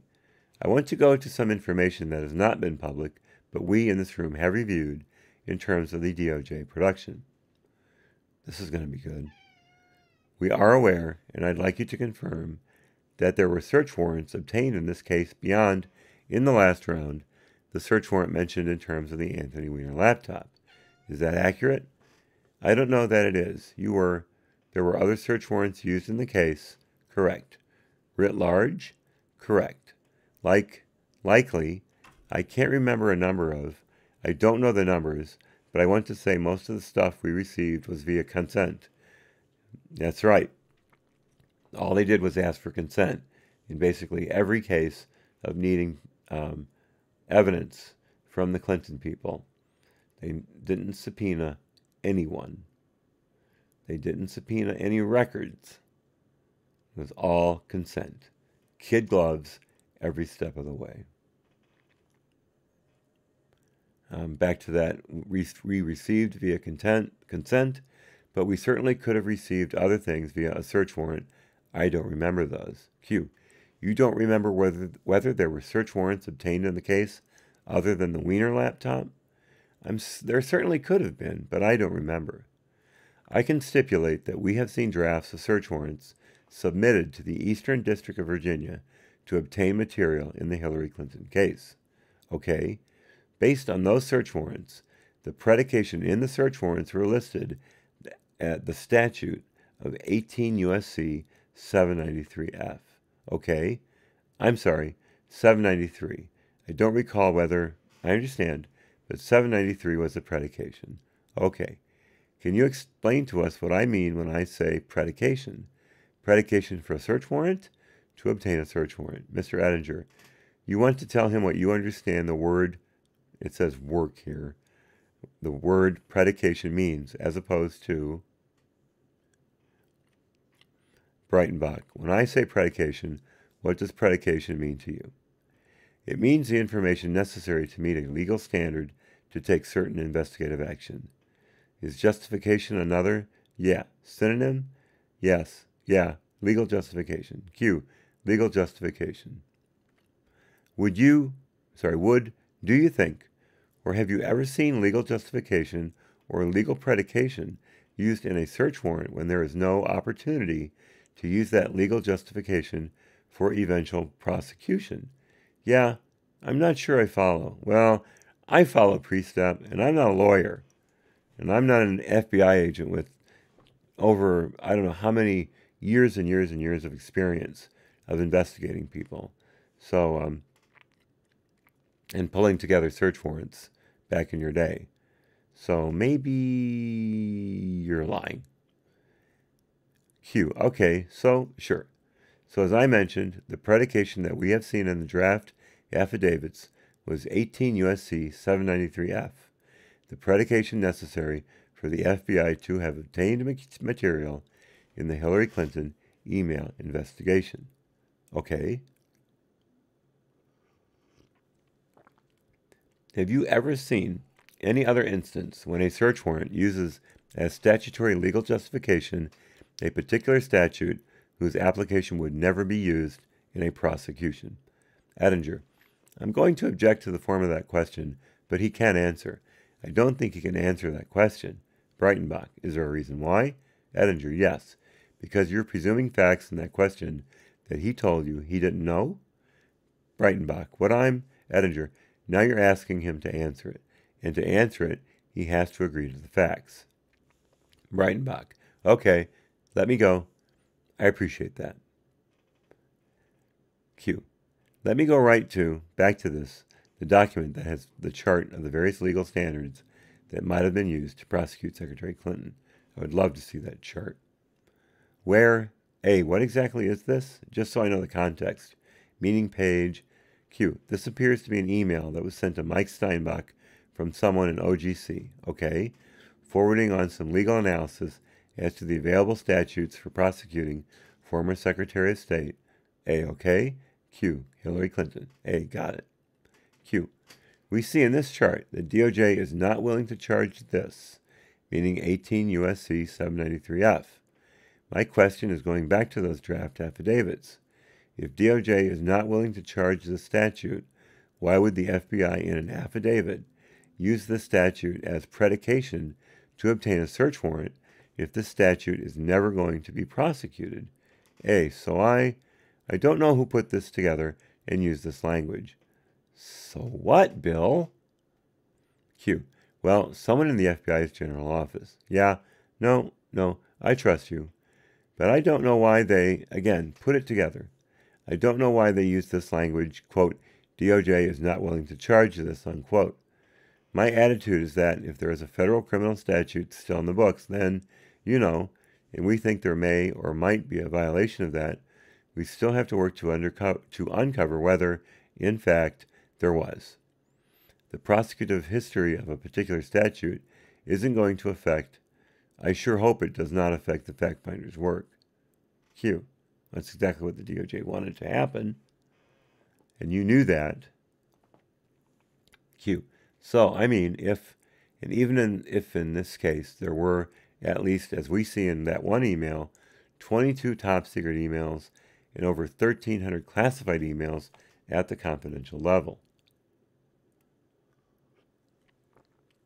If one were to deem one email gross negligence, or 10 emails gross negligence, or 1,300 emails gross negligence, yet you were to have received, and your boss obviously did receive this, an email indicating that 18 U.S.C. 793F is never going to be charged, would that bother you as an investigator, that the predication that you're using for obtaining evidence is essentially a nullity in the eyes of the department?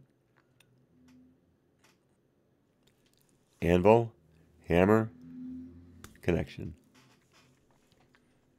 Yeah, if I understood from the department that they would never charge a particular statute, I would want to know that before I'm going to dedicate resources to a particular topic. But you were told that at the beginning, Bill. The DOJ let you know that from the start. Now, I know you weren't there when the mid-year exam first got going. You came in January, about halfway through. But you were told. Everybody was told. So don't give me that. Q. All right, thank you. I think that's A. I didn't know that, but thank you. I think that's all I have. Okay, thank you. Meadows. Dun, dun, dun, dun. Can I jump in real quick? And then can you hear me? So let me go back to what we talked about before lunch, because I asked you about redacted, and if you knew redacted, and you indicated you did not. And even upon a break, you still don't know who redacted is. No, I didn't. I don't know. How did this whole Hillary Clinton email server investigation start? Priestap. It's my understanding, but again, I wasn't there then, sir, but it's my understanding it began with a referral from the Intelligence Community Inspector General. Right. And so you're an investigator, not a prosecutor, right? Uh-huh. Let me stop for a second. The reason the IG got into the emails is because Judicial Watch, which you should be subscribed to, even if you don't donate, you should be subscribed to Judicial Watch and Tom Fitton. I talked about that a couple of episodes ago. Judicial Watch put out a FOIA request for emails related to the Benghazi, Hillary Clinton emails related to Benghazi. And while the while State was searching for those emails, they uncovered the existence of her server. That is how we know that Hillary Clinton had a private server, because of Judicial Watch. Keep that in mind. Jason says, okay, what is the point? They are all lying. They are all attempting to pass the buck to some imaginary person that they hope never gets arrested. I am so enraged. And redacted. This is a mess, and it's a bold-faced mess. Absolutely. Were you here when we were reading the redacteds yesterday? Some of them you could actually pretty much figure out that they were either referring to the United Kingdom or Great Britain, or the UK. You can tell by the length of the redaction how long the word is. Talking about the months that they traveled to the UK. All very telling. And the fact that there's this one guy who figures very prominently in investigation that Priestap says he doesn't know. I can't wait for it to come out how true that is.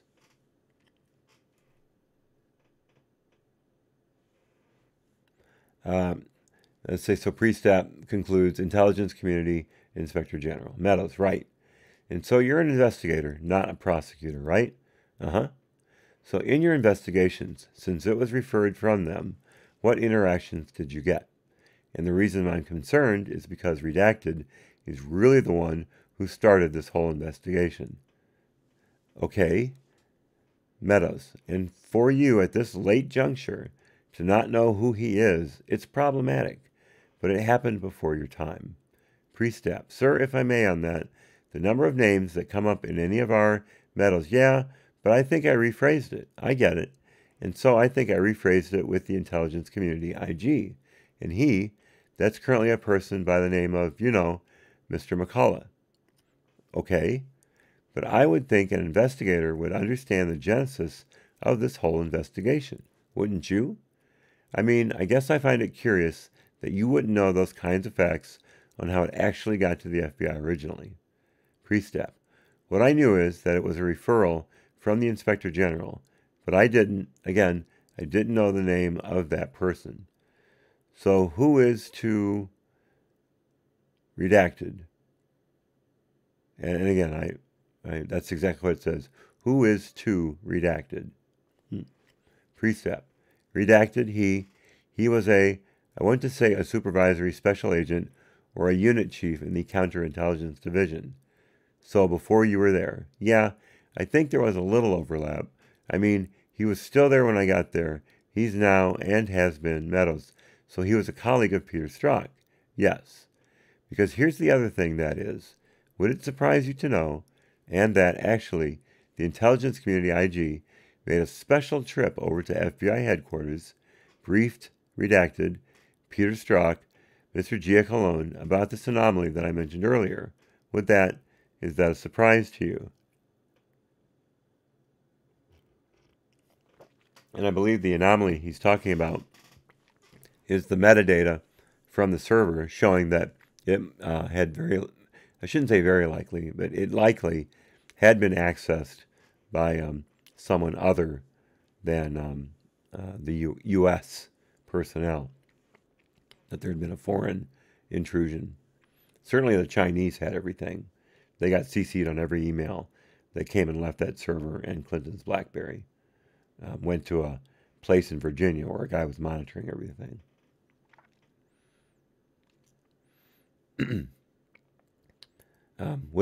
Is that a surprise to you? Priestap, so I don't recall ever hearing that. But you're an investigator. I mean, you're charged with the investigation. And we're really getting at the core and the heart of this investigation. And you're telling me here in 2018 that this is all new news to you. That this person briefed John Giacalone, that you got a briefing about the causal effect and the anomalies on a Clinton server. There we go. So you told me earlier that the anomalies on the Clinton server, that's the first you heard of it, was from me. And so are you. You're saying that briefing, you were not aware that they came over and gave a briefing, and in that briefing they mentioned that there were anomalies and was acknowledged by at least those 3 people in the room. Sir, maybe it's a nomenclature thing with anomalies. I did not know how the referral from the ICIG made it to the FBI. Most of the referrals we receive are in written format. Well, I'm sorry, but what does that have to do with it? I've got to ask.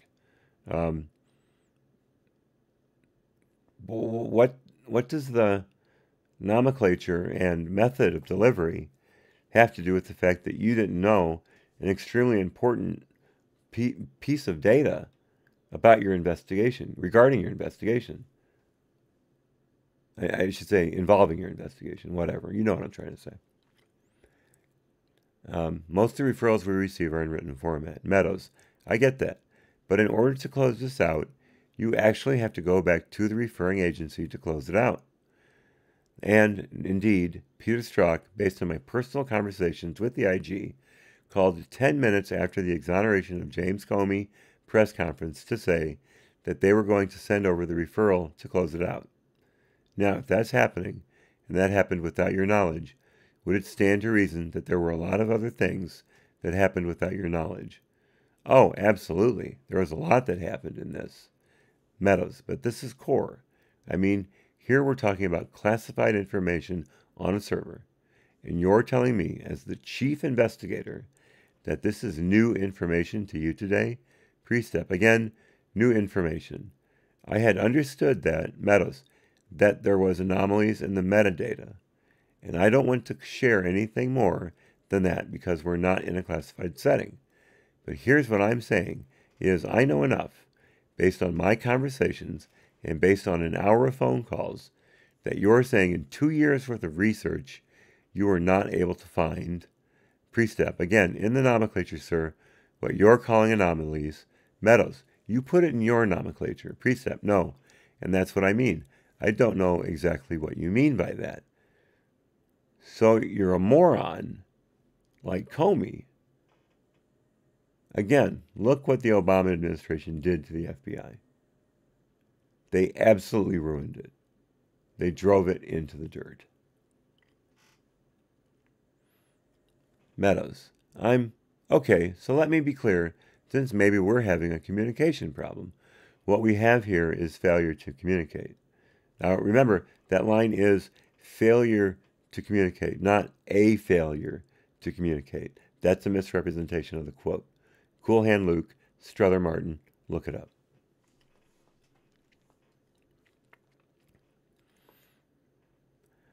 We're having a communication problem. Back with Meadows here. The Inspector General for the Intelligence Community found anomalies on the metadata which would indicate that there was foreign penetration into the Hillary Rodham Clinton server from a foreign entity. They briefed your team on that, and you're saying that this is the first that you've heard of that. I don't recall ever hearing the terminology. See, there he goes again. There he goes again. Meadows, don't get tied up with the words. I'm talking about the context of what I just asked you. Priestap. So the context, as far as the ICIG referring the matter to the FBI, it was my understanding, and I don't recall all the particulars, although I'm sure I knew them at some point, was that they had become aware of something troubling relating to Mrs. Clinton's server that warranted bringing the FBI to look into what is going on. It is something having to do with an attempt or a success by a foreign adversary, so on and so forth. And that's, again, my very basic understanding of what initiated the investigation. But I don't ever remember. Meadows. So as an investigator, this gets referred to you. Priestap, yep. Yes, yep. Meadows. Why was there never any follow-up with the people who referred it to you from your investigative team? There was one briefing, and then there was no follow-up from your team. Why would you stand for that? If you're really trying to get to the bottom of it, why would you stand for that? Priestap. So, sir, I inherited the investigation about 6 months after it was already underway. I get that. Meadows, I get that. Priestap. But the reason I bring that up is, to me, whatever coordination needed to go on with the Inspector General's office, it happened in the infancy of the investigation and at the end, unless things pop up during the middle of it, in which we need clarification. But, Jason, here's my head. There was not foreign infiltration. It was paid invitation, hang by nooses, known treason. Paid invitation. I like that. That's a good reference to the Clinton Foundation, if you were saying that on purpose. That's very nice, sir. Very nice. Priestap, to finish his sentence again, things pop up in the middle of it in which we need clarification. But, Meadows, wait a minute. So you weren't there at the beginning. I get that. But you were there at the end. And you're making an awful lot of definitive statements here today on what was right and what was proper and all of that. And yet Peter Strzok, who reports to you, was circling back with the very people that referred it. And this is new information to you today. Priestap, that Peter Strzok circled back, I didn't know he had circled back in that time frame. I think you said within hours of the statement being made. Meadows, that's an irrelevant point. What I'm saying is that you're saying you were there at the end. Priestap, yep. Meadows, how can you, with good authority, signing off on a deal on July 5th, Priestap, yep, Meadows, suggest that the whole process was done properly? Can you do that? No, Meadows, I agree, you can't. Edinger, can he finish his statement? Actually, he finished the statement. He did not finish the statement. If you want to make a speech, Meadows, counsel, I'm not making a speech. I'm asking. I'm asking questions, counselor. Go ahead. I will let you finish the question, but I'm not going to put up with that. Edinger, I'm not going to put up with your continually cutting him off. That's my job. Priestap, I can only comment on the things, sir, of which I was aware of. Meadows, but that's my whole point. I guess that's my whole point. So why were you not aware of that? Of Pete circling back with the ICIG?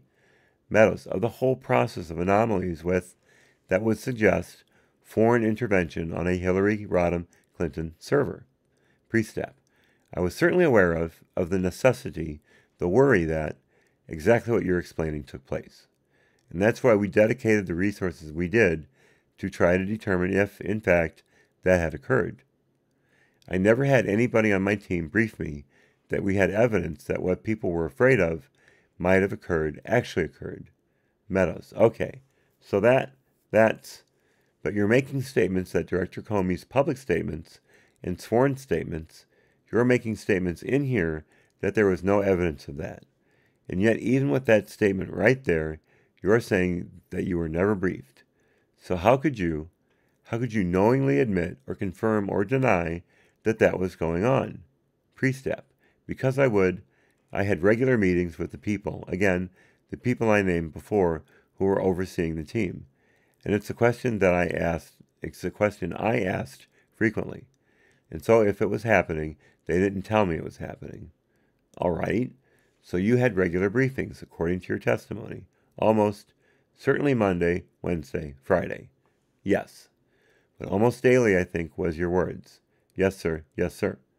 So you're saying in these regular briefings, it never came up that there were anomalies in the metadata that would suggest foreign intervention into her server. That's your sworn testimony here today. Edinger, this is not sworn, but I believe it's his testimony. Meadows, valid point. That's your truthful testimony here today. Because remember, in these hearings, you're not sworn in, but it's illegal. It's still illegal to lie to Congress.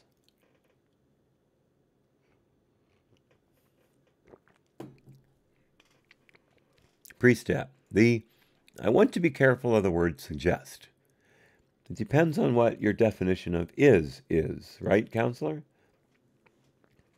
Said Bill Clinton. So back to Priestap. So what I would ask is, do we have evidence that an adversary got in? No. Okay. The next day, next week, whatever. Has anything changed in our review? Do we have evidence that an adversary got in? I don't remember ever asking them or them telling me, although they could have. How do you not remember that? How do you not remember that during an investigation about classified emails possibly being compromised, that there was a valid information, that there was valid information that a foreign power got into the server? Of all the things to forget in that investigation, how could you not remember that? Seriously, Priestap. Seriously. Back to Priestap. Do we have evidence that an adversary got in? I don't remember ever asking or them telling me, although they could have, about do we have anything that suggests that they might have got in. I was interested in what we could prove, not what might have happened. And so, Meadows, but a reasonable person, knowing that there was so many arguments out there that would suggest that there was foreign penetration into her server, almost daily in the news, but certainly within the confines of the FBI and DOJ, did you ever ask them? Did you look for the proof? And those leaks to the press were most likely McCabe, as you remember, because his leaks were about mid-year exam, not about Crossfire Hurricane. Did you ever ask them, did you look for the proof? Priestap, oh yeah, absolutely. Meadows. And so Peter Strzok's response, I don't want to say Peter Strzok. Who let you know that they looked for it and didn't find it? It would have been Peter or John Moffa, Peter Strzok or John Moffa. All right, so I'm going to finish. Priestap, one of those. Meadows. I'm going to finish up here real quickly. It gets back to the point that was made earlier in terms of what you were looking at in terms of the exoneration. We have a text message back and forth between Peter Strzok and Lisa Page in May 15. Okay? And they said they need some clarifying data. And what they're referring to is what we're looking at. And it says, just retention, right? That's a quote, just retention. And so that, quote, just retention, unquote, looks at, in the context of it, and we'll be glad to give you a copy and enter it as an exhibit. But it appears that all you were looking for was irregularities in retention, not in disclosure, according to this text. Okay, dry.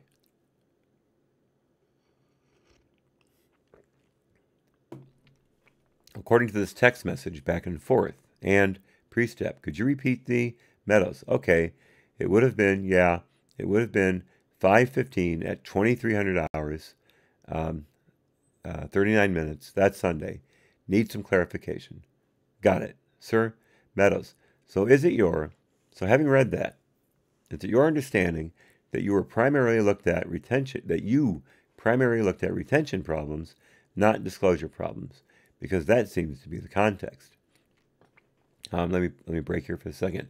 Jason, if you're not familiar with the quote that I made from Bill Clinton, during his grand jury testimony, he was being interviewed by one of the attorneys for the Starr Commission. And they asked him about, I think it was about his affair with Lewinsky or something like that, somewhere in that vein. Because that was basically when the prosecution started to zero in on his affair with Lewinsky and his telling the staff at the White House to lie about what had happened, directly suborning perjury, an impeachable offense. And Clinton was impeached. He wasn't removed from office, but he was impeached. But in that exchange with the attorney from the commission, he was asked a question using the word is, and Clinton responded in all seriousness, it depends on what your definition of is. Look it up. It's one of the most egregious examples of how many angels can dance on the head of a pin in a legal setting I have ever read. It's insane.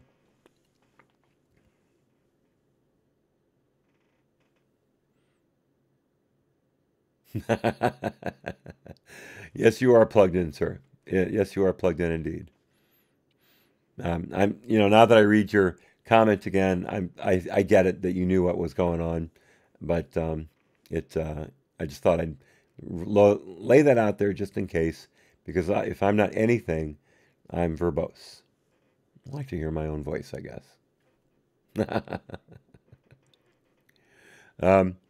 So let's read Meadows' last question again. So having read that, is it your understanding that you primarily looked at retention problems, not disclosure problems? Because that seems to be the context. Thank you, sir. Very nice of you. Thank you, Jason. Priestap, yeah, it's my understanding. We were trying to determine, did she, the former secretary, intentionally possess on her unclassified electronic mediums classified information? Also, did she intentionally transmit classified information on her unclassified mediums? Also, if she did either of the first two things intentionally or not, did she provide it to somebody she shouldn't have provided it to for an adversary? Meadows. And we know the answer to most of those are yes. But here's the interesting question. If you're only looking at this text message back and forth would suggest primarily at retention, You're missing the bigger issue of disclosure. And so in your investigation, did you look primarily at retention, which seems to be like from the 3 examples you gave me, that was the case, and not at disclosure? Priestap, when you say by disclosure, do you mean transmission? Well, both. Disclosures to non-relevant individuals. And so that would be a disclosure. Also, a disclosure in a more problematic way would be for foreign entities. Priestap, gotcha. So to me again, we weren't looking only at retention. We're looking at retention transmittal. And to your point on the transmittal, where it was transmitted or disclosed. So what do you make of the question, or the statement there, the list will not include more serious cases / disclosures?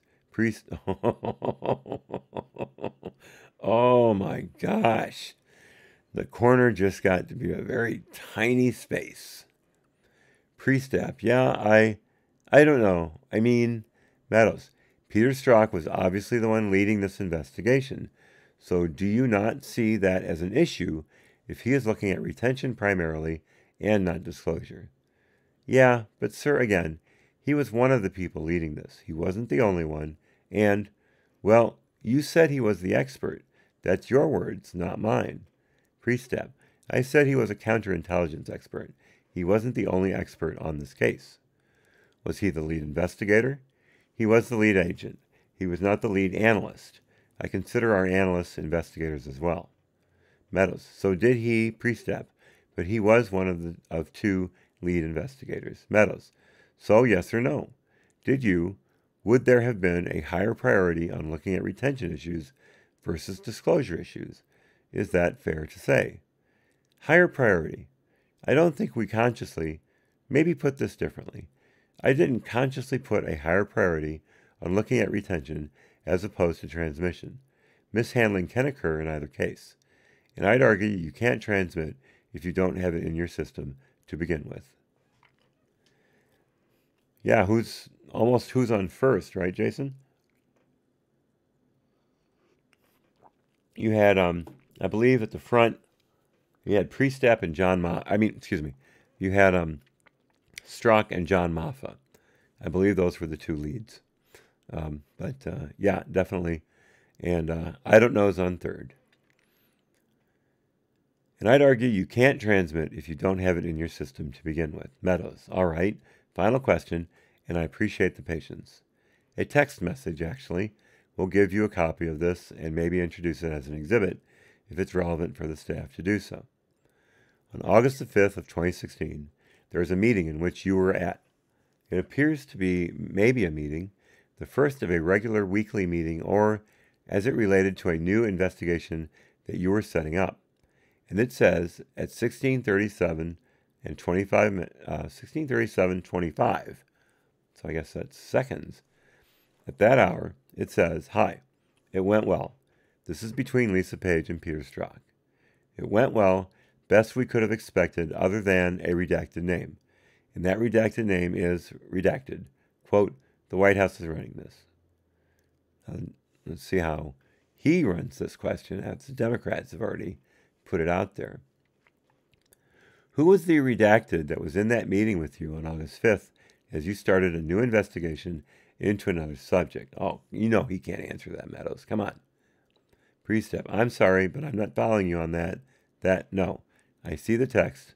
I'm not following that, but I was definitely in this meeting. Well, I mean, we can provide proof. We know that you were there. Priestap, okay. Meadows, because it said you were there. Gotcha. So, Priestap, what did they talk about? Meadows, this is what it appears to be the start of an investigation into either a Trump campaign or other issues on August the 5th. Well, we know the Trump campaign investigation started well before August. If you think about the context, back to Meadows, if you think about the context, July 31st, an investigation is open. Immediately after that, Peter Strzok, redacted. So that would be reference to the trip that he made, I'm guessing, to the UK. He comes back. He makes it just in time for this meeting on a Friday, in which there was a group. And it appears that there's almost a letter you can make out from that redaction. I can't make it out though. And it appears that redacted had to take a car to make it to this meeting. Just, if you look at everything and piece it together, that a redacted being there. Were you in a meeting that you recall anything where the White House is running it? It's 4:16 p.m. now, in their time. Priestap, I'm in a lot of meetings with national security staff, but I don't remember. Again, this is almost 2 years ago. I don't remember what this meeting was about. I don't remember. Oh, Lisa, yeah. Very good, sir. It didn't even come to me. Yes, let's look at that in context. And it appears that Lisa had to take a car to make it to this meeting. If you look at everything and piece it together, that could be like a special agent, supervisor, an SAS, or something like that, or a DOJ,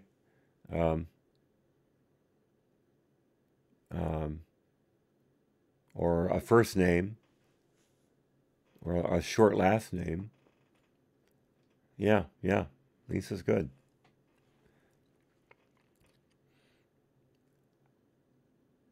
Well, this was about 2 years, almost 2 years ago. I don't remember what this meeting was about, and I don't remember Meadows. Well, assuming it was your first meeting with the Russia investigation Trump campaign, do you remember that first meeting? Oh, no, sir. It's a good guess. I won't run around beating my chest and screaming it from the rooftops. I may shout it from a shoebox, though, maybe, or use my indoor voice. Assuming it was your first meeting with the Russian investigation Trump campaign, do you remember that first meeting? Priestap, no. Meadows, you don't remember? Priestap, the first meeting on that topic, no. I mean, after the investigation was open, the first briefing, you don't remember that. No, I remember information that was provided to me, but sir, I have Meadows, what you're saying, Priestap, I have so many meetings every day that... Meadows, yeah, but this was a big deal. I mean, I think it was. Was this one of the headquarters specials? Did you approve this as a headquarters special? The Trump investigation? Priestap, I can't speak on. Meadows, yeah, you can. And so I went back, Meadows still. And so I went back, and I don't know who's telling you you can't, but we went back and looked at the scope. And so it's any decisions that were made on why one was disclosed, the other was not, leading up to the 2016 election. So I'm not getting beyond the 2016 election. This is August 5th, 2016. It directly relates to the November 3rd letter that I think you're referring to. Priestap, I'm sorry if there's confusion there. What I'm referring to is, it's my understanding that somebody communicated with the staff up here, and they told us to focus on the 4 bullet points. Meadows, I don't know who's giving you that advice. I mean, Ettinger, I can tell you I was sent this letter with the 4 bullet points to talk on this. So this is what I talked to Meadows. But that's not mutually exclusive of other areas. Ettinger, I'm telling you what I was told in order to prepare Mr. Priestap and what he had cleared through the OGC. So are you saying he's not cleared to talk about that, Mr. Bonte? It depends on how far we go, sir. I mean, Meadows. Meadows does not let people ramble. He gets right to the point. You gotta love that. Meadows, I get that. And listen, I was the gatekeeper. You can't talk to your other processors in terms of the gatekeeper before. I'm not willing to go beyond that, and I get that. But what I'm saying, this is really within the scope. Bonte, yeah, I'm not really here to be a witness. If I can help, I thought that someone else would have to tell you this, that was opened as a stem, not by Mr. Priestap, but I could be completely wrong about that. Meadows, so I will note your objection. At this particular point, this does not require anything other than your best knowledge and recollection. And as we get into it, what I'm saying is the very first meeting that you had, there was a blank that came to that meeting, probably in a car, is what it appears. No. Yeah, I guess That context makes it look like it might not be Lisa, because it says a blank, as opposed to just was, that you had there, was, yeah, it doesn't make sense. It would have to be a type of an agent, or a something with abbreviations, or a short last name. That there was a blank, a redacted, that came to that meeting, probably in a car, is what it appears. What redacted potentially would have been in a briefing if it relates to the Trump-Russia investigation? Priestap: I'm sorry, sir. I don't recall meeting with a blank in this time. Sorry, redacted in this time frame. I'm not saying it didn't happen, but I don't recall. This was a larger meeting. This was your first initial meeting to kind of, and actually there was a prep that went right after that. So you don't recall any redacted? Priestap: I mean, again, I'm sure. Meadows: give me the names of the redacted that you might have met with on this particular subject. Benty: that's, again, I kind of feel like the guy from the bleachers yelling out. I apologize. There is a redacted that works in counterespionage over Injustice, but unless she was someplace else. Meadows: all right, so redacted. Well, let me ask you some names. Was redacted, pause, redacted, in that first meeting on Russia? Was she ever in a meeting? Priestap: I don't recall a meeting. Meadows: how about redacted? Priestap: oh, we're getting into it now. Priestap: redacted, redacted. I know her as redacted, redacted. I don't recall redacted being in there. She could have been. I don't recall her there. Redacted was in the FBI's Office of Congressional Affairs. Meadows: I'll yield back. Jordan: I will try to be quick. I want to direct Mr. Priestap to some questions from Congresswoman Stefanik to Mr. Comey in front of the House. I want to direct Mr. Priestap to some questions from Congresswoman Stefanik to Director Comey at the March 20th Intelligence Public Hearing. And it's those 2 pages, if you can get that to him. Priestap: yep. Jordan: I'm going to read this. I'll start with Ms. Stefanik. Quote: thank you, Mr. Chairman. Thank you, Director Comey and Admiral Rogers, for your testimony today. My first set of questions are directed to Director Comey. Quote unquote, broadly, and you can follow along. Quote: broadly, when the FBI has any counterintelligence investigations, what are the typical protocols and procedures for notifying the DNI, the White House, and senior congressional leadership? Close quote. Mr. Comey responds, quote: there is a practice of a quarterly briefing on sensitive cases to the chair and ranking of the House and Senate Intelligence Committees. And that also involves a briefing of the Department of Justice, I believe the DNI, and some portion of the National Security Council at the White House. Follow me? Priestap: yes, sir. I'm sorry, National Security at the White House, close quote. And then Jordan says, follow me? Priestap: yes, sir. Jordan: so Ms. Stefanik says, quote unquote, so if that is quarterly, Mr. Comey jumps in and says, quote, we brief them before Congress is briefed, unquote. So there is a briefing with DNI and the White House prior to talking to senior House and Senate leadership in the intelligence areas. Quote, so it is quarterly for all 3, senior congressional leadership, the White House, and the DNI, close quote. Comey: I think that is right. Now, that is not by practice, not by rule or written policy, which is why, thanks to the chair and ranking members giving us feedback, we are trying to tweak it in certain ways, close quote.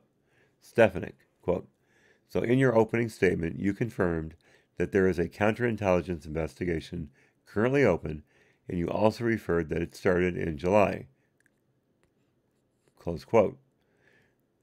So this must be Jordan stepping in. They're obviously referring to the Trump-Russia investigation. Quote, when did you notify the DNI, the White House, or senior congressional leadership? Close quote. Good question, Mr. Comey responds. Quote, that is a good question. Congressional leadership, sometime recently, they were briefed on the nature of the investigation in some detail, as I said. And then Schiff went out and leaked it, of course. That's my editorial. Um, back to Jordan. Obviously, Department of Justice had been aware of it all along. The DNI, this is Comey still. The DNI, I don't know when the DNI's knowledge was of it because we didn't have a DNI until Mr. Coates took office, and I briefed him in his first morning in office. That redaction could be DNI. Again, speculation, pure speculation. Quote, so just to drill down on this, Ms. Stefanik says, if the open investigation began in July and the briefing of congressional leadership only occurred recently, why was there no notification prior to the past month, referring to March? Quote, I think our decision was it was a matter of such sensitivity that we wouldn't include it in the quarterly briefings, close quote. Ms. Stefanik says, quote, when you state our decision, is that your decision? Is that usually your decision, what gets briefed in those quarterly updates? Mr. Comey's response was, no, it is usually the decision of the head of our counterintelligence division. Close quote. All right, so is that accurate, the way Mr. Comey described how Congress was first notified of the Trump-Russia investigation? Priestap, I assume it was. Mr. Comey was involved in those notifications. I was not. But let me ask you this. Was Mr. Comey, the last statement I read, it is usually the decision of the head of our counterintelligence division. Is that you? Yeah, I'm the head of the counterintelligence division. Jordan, so it seems, the way I read this, Mr. Comey seems to say, you made the decision not to brief Congress. You instructed Mr. Comey not to brief Congress. Is that accurate?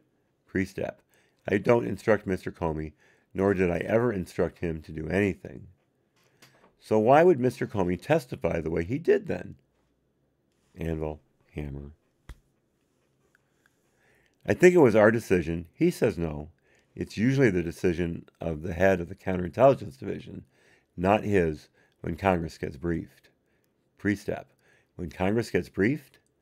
Jordan, Mr. Comey's response was it is usually the decision of the head of the counterintelligence division when they decide not to brief Congress on a sensitive counterintelligence investigation. Priestap, so let me try to provide some context here. But again, I never once told Mr. Comey what to do. Mr. Comey is a man who made his own decisions. The counterintelligence division of the FBI, generally on a quarterly basis, briefs the chair and ranking of House and Senate Intel committees.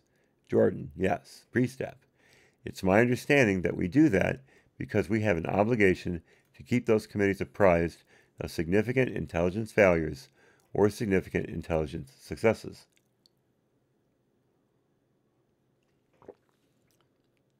I have to ask, would those successes include ringing up Papadopoulos on bogus charges? Ringing up Flynn on bogus charges? I'm just curious.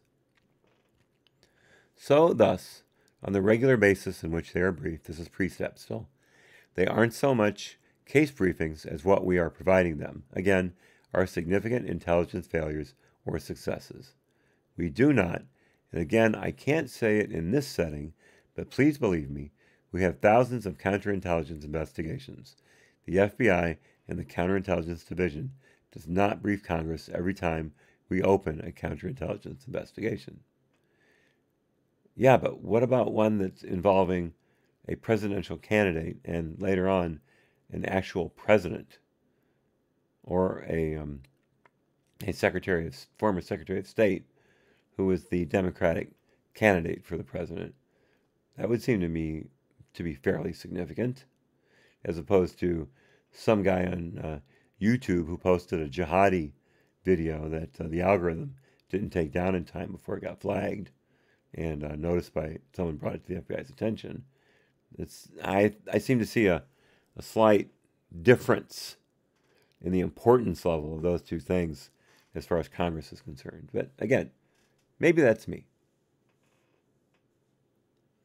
Oh, yes, Jason, very good. This is what happens when you fail. I'm sorry, that's fail up. Yeah. All right. Be very good, sir. Thank you so much for stopping by. And always great to see you. Thanks so much for coming in. Talk to you soon, I'm sure.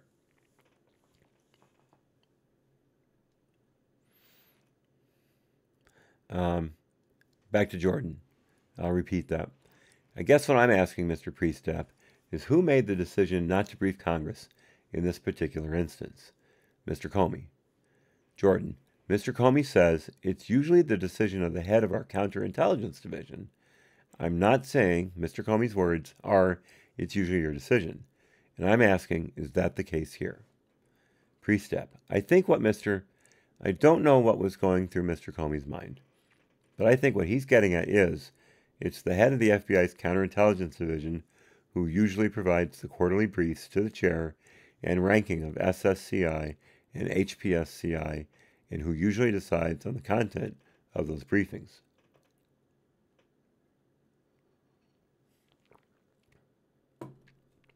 Jordan. So that's usually you. Priestap. Yes. Jordan. You usually provide that briefing to the ranking member and the chair of the respective House and Senate Intel committees? Yes. And in this situation, you decided not to do that briefing and tell them about the Trump-Russia investigation? I try to tell them about significant intelligence successes and significant intelligence failures. This is kind of a unique case, and you didn't tell them. And according to Mr. Comey, he told Director Coates, day one, it was so darn important that Mr. Coates get sworn in, and he says, I'm telling him today. And yet, Mr. Comey's testimony here to Congressman Stefanik is, we didn't tell Congress right away. We told Director Coates right away. We didn't tell Congress like we normally do every quarter. That's Mr. Priestap's decision, and he decided not to do it. I'm going to fill my my Yeti one last time. We're at page 183. We're going to 216. We're doing really well, folks. We're almost there. Let me just put up the break screen for a second, and I'll be right with you.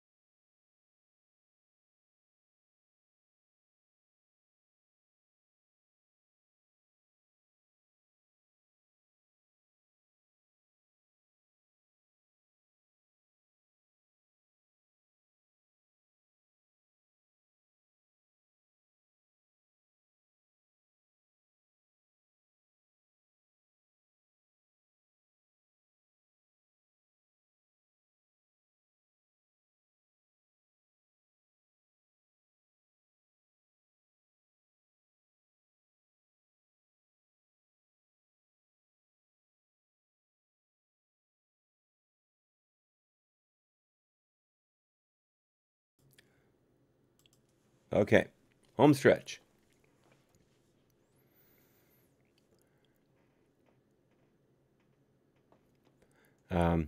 Last sentence from Jordan there. That's Mr. Priestap's decision, and he decided not to do it, referring to Comey's testimony. Priestap. With all due respect, I wouldn't even have known how to characterize it at the time as a significant. What am I briefing? Success? Failure? It's such in its infancy that I don't know what I would tell the chair in ranking. Jordan. Maybe that you opened a counterintelligence investigation into one of the major parties' campaign? You don't think that's significant? Is that a success or a failure? I'm not saying it's either. I'm just saying it's important, and so important that Mr. Comey told Director Coates day one. Oh, but absolutely. But Mr. D.N.I. Coates was the director of the intelligence community, not a congressional committee. Jordan. Okay, last question. So again, I guess it seems to me Mr. Comey is saying when he says it's not, you said it's his decision. Absolutely. But he says it's our decision, and usually when Ms. Stefanik asks him, is it your decision or our decision, he says it's usually your decision, you as the counterintelligence head. And that's not accurate. You're saying that's not accurate. You're saying it's all his decision. What I am trying to say is that I do not speak for the director of the FBI. Only he can speak for him. I can speak for the counterintelligence division of the FBI. And it seems to me he's speaking for you here, and he can. He's the boss's boss's boss. Okay, thank you. Mr. Parmenter, thank you, sir. Mr. Ettinger, do you want to mark that exhibit? Parmenter, absolutely. I apologize in advance. This might seem a little disjointed. I just want to cover a few topics here. Parmenter, I'm going to show you another document I've marked as Exhibit F. Your copy has an arrow on it, pointing to the one I want to talk about. You have stated in a document, not this one, but an earlier one that had been produced to Congress, that initially you were, I think the word was wary, of having the director provide an investigative update. I'm wondering what changed your mind about being wary about having the director provide an investigative update in this case. A. I don't know if it was. I can't put my finger on any one thing that occurred and said that I'm no longer wary. I can't think of. Did that tarmac meeting, which I believe Mr. Strzok is referring to in that text, because once again, I'm presuming Bill is you, as am I. But he writes that you were, quote, spinning about the tarmac meeting and wanted to meet. Do you recall having that meeting? A, I don't, but I know I was personally bothered by the tarmac meeting, and it stands to reason I would have wanted to discuss what the team thought about that. Right. A, I thought the atmospherics were horrible. That's a new one, atmospherics. Is that the replacement for optics? Can you use that if you're a climate denier? I wonder. Q. So in that same text, Mr. Strzok writes, Bill wants us to bring lists of what we would do in an ordinary circumstance. And in a parenthetical, he says, easy, refer to PC, and in this circumstance. And in a parenthetical, he says, easy, refer to 7th floor. A, where is that? Q, it should be in the same text after action. What does PC mean to you? Generally, when we say PC, it means probable cause. Q, is it possible in this circumstance it might mean public corruption? A, I don't remember public corruption referred to in this context. Sometimes PC in bureau parlance, PC can mean public corruption. Q, I guess the reason I ask is because a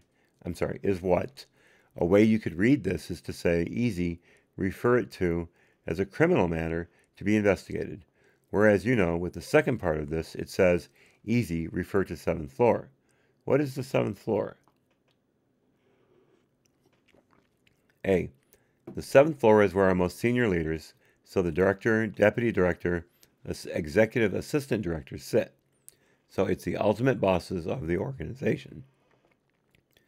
In your view, is it reasonable to read this to have Mr. Strzok saying that an ordinary case could be referred for criminal investigation, but this case gets referred to the director's office for a decision? That is certainly a reasonable reference. Q. Okay.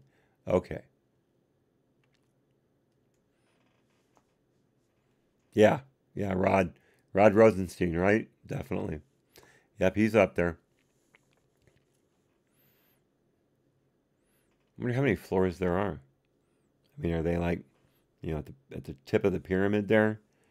I would guess they would be. What would you put above the Brahmin of the FBI?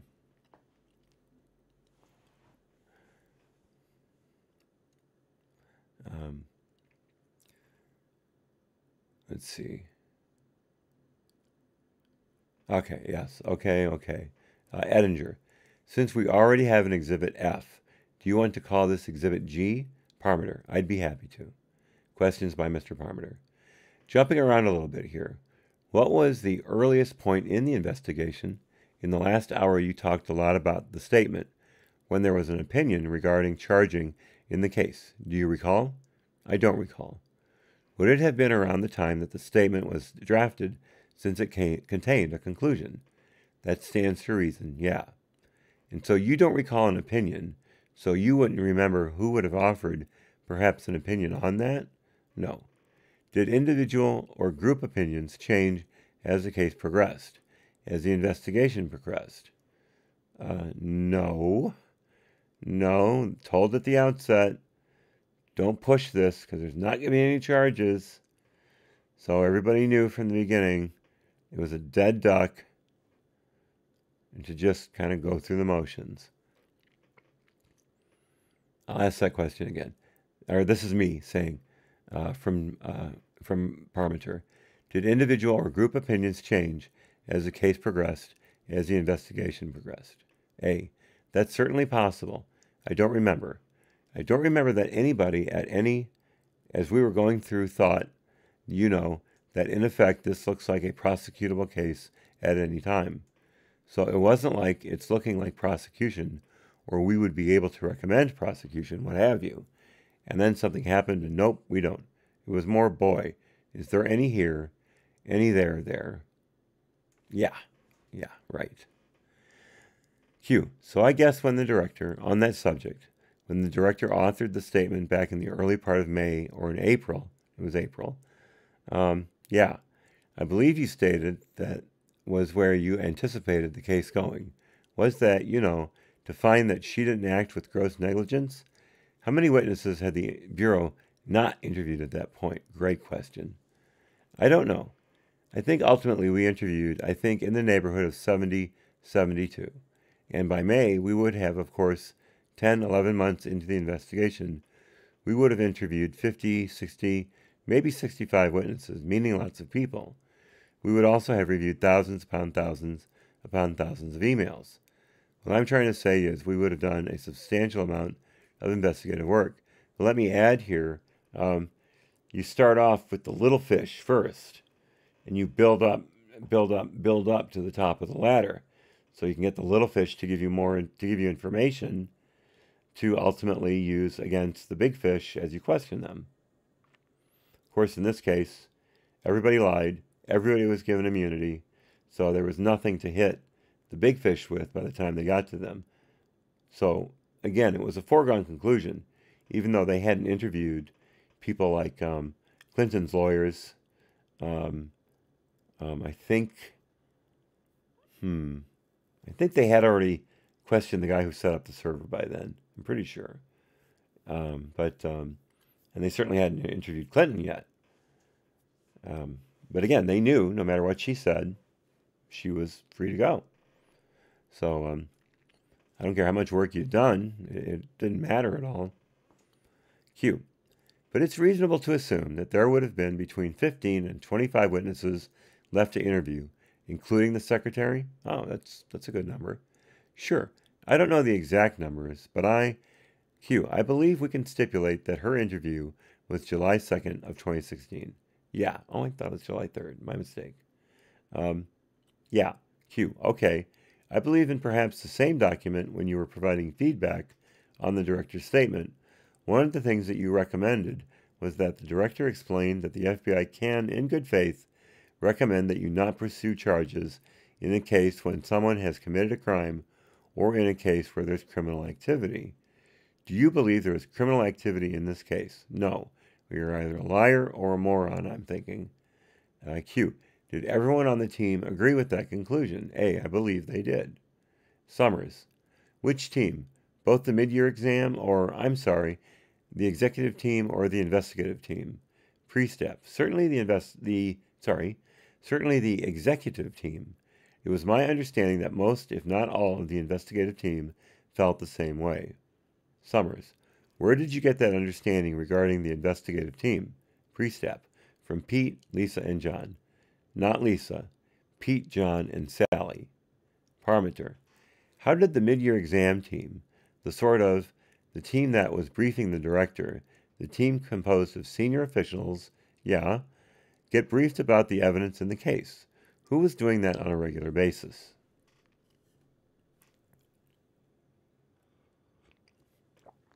A. I don't know who was doing the actual briefings to them, but Pete and John, and I believe also frequently Sally, received daily or near-daily briefings from, again, the supervisor, Rick Maines, and whomever he thought needed to brief on a given date. So they would go down to sort of the space in which the team was located and get those briefings very, very regularly. Q. Brief up the chain? A. Yes, exactly right. Q. Do you recall when President Obama went on TV and said that Secretary Clinton's actions did not impact national security? You mean Obama lied? For those of you just listening, I just did the Home Alone aftershave on the freshly shaved face motion and pose. A. I remember reading about it. I don't remember watching it on TV. Let me pause for just one real brief second. I don't think Priestap has ever said or any of those verbal bookmarks. Or is it called verbal? Yeah, I think verbal bookmarks. You had Paige constantly saying to the point where Jason and I think Uncle Bobbity even joked about it in the chat. It was so egregious.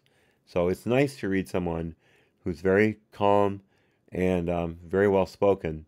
Even though he's an abject liar, at least he's lying evenly. And I mean, he's lying in such a way that it's not driving me crazy with his constant verbal tics.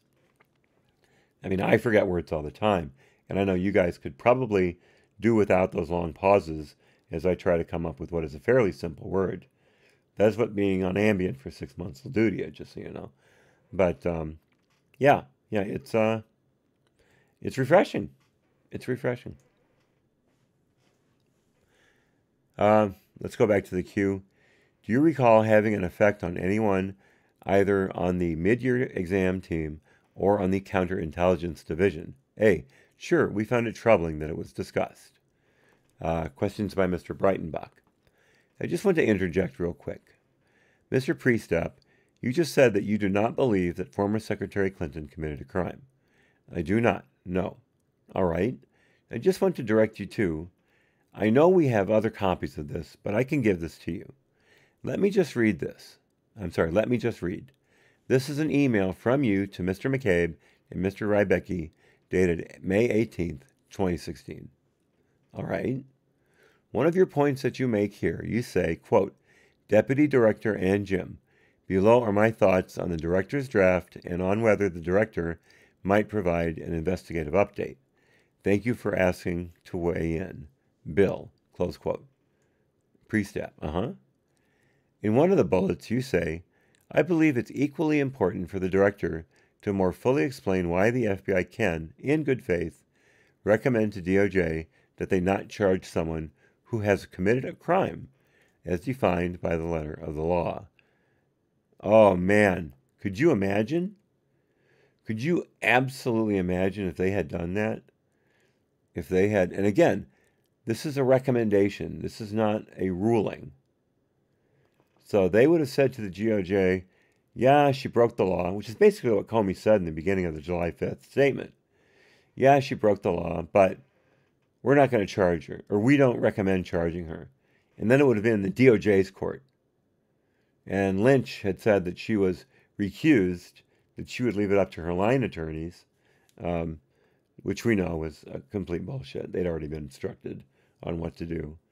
But that would have put the ball in the DOJ's court, which would have been much smarter on Comey's half, or on Comey's regard, than standing there and saying, she made these crimes, but here's a mitigating factor that isn't part of the legal standard, therefore we're not going to prosecute her. He put all that on the FBI, put all that on himself. Again, a complete and utter moron. Go back to the last of that question. Recommend to DOJ that they not charge someone who has committed a crime, quote, parentheses, as defined by the letter of the law, close parentheses, close quote. A, okay. Q, could you explain what you mean by that? A, sure. This, Q, it appeared, and I'm sorry to interrupt you, but it appears, just on reading, A, yep, Q, that you are stating that you do believe that she committed a crime, yet you believe it's necessary for the FBI, in whatever statement that eventually comes out, to explain why that crime was not prosecuted.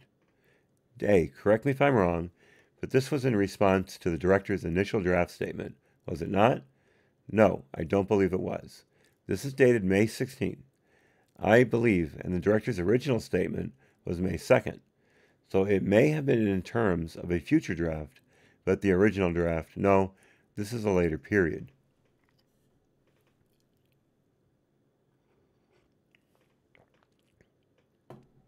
He's really getting hammered. A, from what I can recall, the director took it upon himself to draft this statement that, again, in my opinion, captured to essence of what we had been doing, trying to do, what have you. The director used the term, I believe, in that draft, grossly negligent. I was understanding from the director, former federal prosecutor, former head, meaning U.S. Attorney, of a prosecutive office, former number 2 at the Department of Justice, and someone with no investigative chops whatsoever. He had never worked as a field agent. He had never been in the FBI before. And he got promoted to basically director of the FBI from the U.S. Attorney's Office. So he's pure management. I think that can partially explain why Comey was such an idiot. He was completely out of his depth.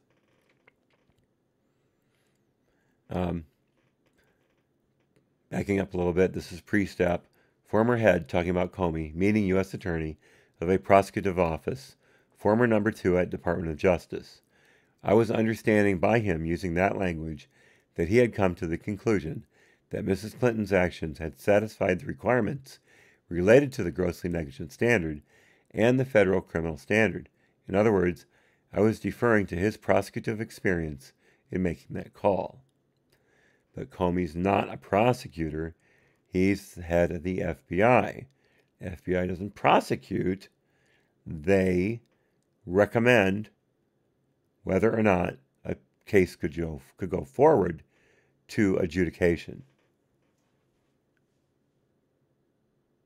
That's what the FBI director is supposed to do. So, you know what I'm going to say about him. I won't bother repeating it. Back to Priestap. Once he had that language and we began to parse it out and talk amongst ourselves, lawyers pointed out to me the intent requirement, at least in their minds, to be able to satisfy that requirement. Well, it had to be in their minds because there is no intent requirement in 793 and certainly 793F. There is none. I then drew the conclusion, based on what my team had been telling me, that I hadn't seen evidence that we could satisfy the intent requirement of the grossly negligent standard. And so that's when whomever pointed it out to Director Comey, and I don't know who that was. I believe they accurately pointed out that without evidence that we satisfied the intent requirement, there was no crime here. There was no crime that could be prosecuted. But you're still stating in this email that you believed, it appears that you believed that she had committed a crime based on your review of the director's statement. But again, I'm deferring to the director reaching the conclusion that she was grossly negligent. I'm in effect deferring to his experience and authority that if he believed he had met it, then he must know something that, Q, do you know who changed the final from grossly negligent to extreme careless? A, I do not, but I agree with the fact that I do not believe we met the grossly negligent standard, which is why I responded to which one of you asked, do I believe she committed a crime? No, I believe she lacked the intent to do so in this instance. Again, that's bullshit. Intent's not part of the statute. And how could she be not grossly negligent when she's literally stealing State Department documents from their secure system and putting them on a private server that was actually unsecured? No anti-theft, no anti-piracy software running on that system for at least 3 months after it was engaged. And remember, her BlackBerry was connected to that system too. And her BlackBerry had been hacked almost immediately after she became Secretary of State because they're not set up to be secure. And the state told her don't use your BlackBerry. And she basically blew them off because she liked her BlackBerry, and that's all she was going to do. She wasn't going to follow their lead at all. And then she visits several foreign countries right away with her BlackBerry, and I guarantee you it was hacked before she got off the airport. Guarantee you. But that's not grossly negligent. How, my God. Talk about a double standard. I mean, it's almost a triple standard. It's just absolutely amazing. This aggravates the living heck out of me. Absolutely aggravates me to no end. I can't imagine how people like Nunes and Jordan and Meadows feel about such things. Their stomach must be in knots when they're talking to people like this. Finishing up that Priestap answer again. No, I believe she lacked the intent to do so in this instance. Q. So that's based on your presumption, based on your attorney's guidance, that intent was a standard within the statutory definition of gross negligence. Exactly. Breitenbach, thank you. There's a recess. We are coming back to the Democrats. They won't be on for very long, though. So Shen. So the Republicans, I think, pretty much nailed Priestap to the wall there. It's going to be really hard for the Democrats to rehabilitate him. They're going to do their best. We'll see what happens. Ms. Shen questioning. So, Mr. Priestap, in the last round, there was great discussion about whether foreign entities had infiltrated Secretary Clinton's email server and the FBI's efforts in trying to find that out. So I believe last round you mentioned that the FBI has computer experts in the field designed to look at this issue. Is that correct? Yes. And these experts have more technical. They're not investigators. They're not the leads on. It's not Peter Strzok who is doing this. It's other subject matter experts with technical backgrounds. Is that correct? Exactly right. Yes. So at the time, there was a team of such experts. And to your knowledge, did they thoroughly and independently investigate this issue of whether there was evidence of a foreign entity successfully infiltrating Secretary Clinton's email server? Yes, it's my understanding they did. And is that normally what you would do in any FBI attempts to discover whether there is a successful infiltration by a foreign entity into a server? Yes, that's customary. So I also want to circle back on the discussion of, I believe it's Exhibit 2, which is I think it's Exhibit 3. I want to talk about the text messages with what appears to be some meeting occurred with redacted, and the White House is running this. I hope that's enough. I don't recall anymore. I'm sorry. I can't recall.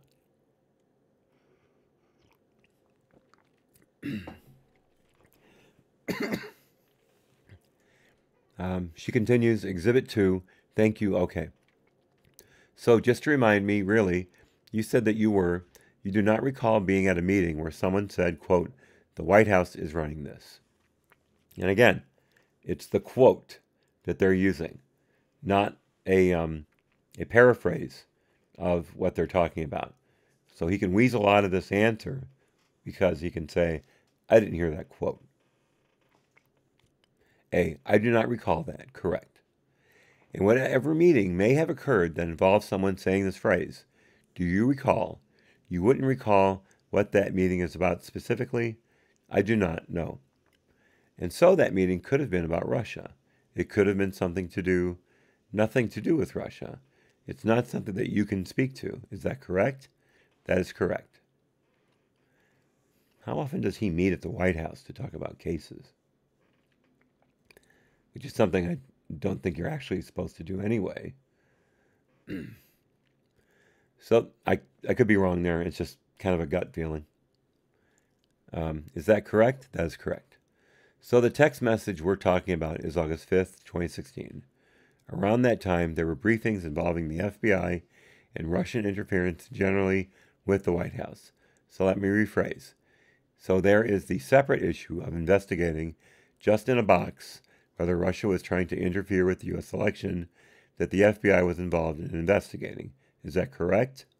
Yeah, and Obama, through his chief of staff, or head of security at the White House, national security, told the intelligence community to stop investigating the Russia interference into the 2016 election because he didn't want that information to get out and possibly damage Clinton's election. But after Trump was elected, suddenly it comes out. Funny how that worked. Whether Russia was trying to interfere with the U.S. election, is that correct? Correct.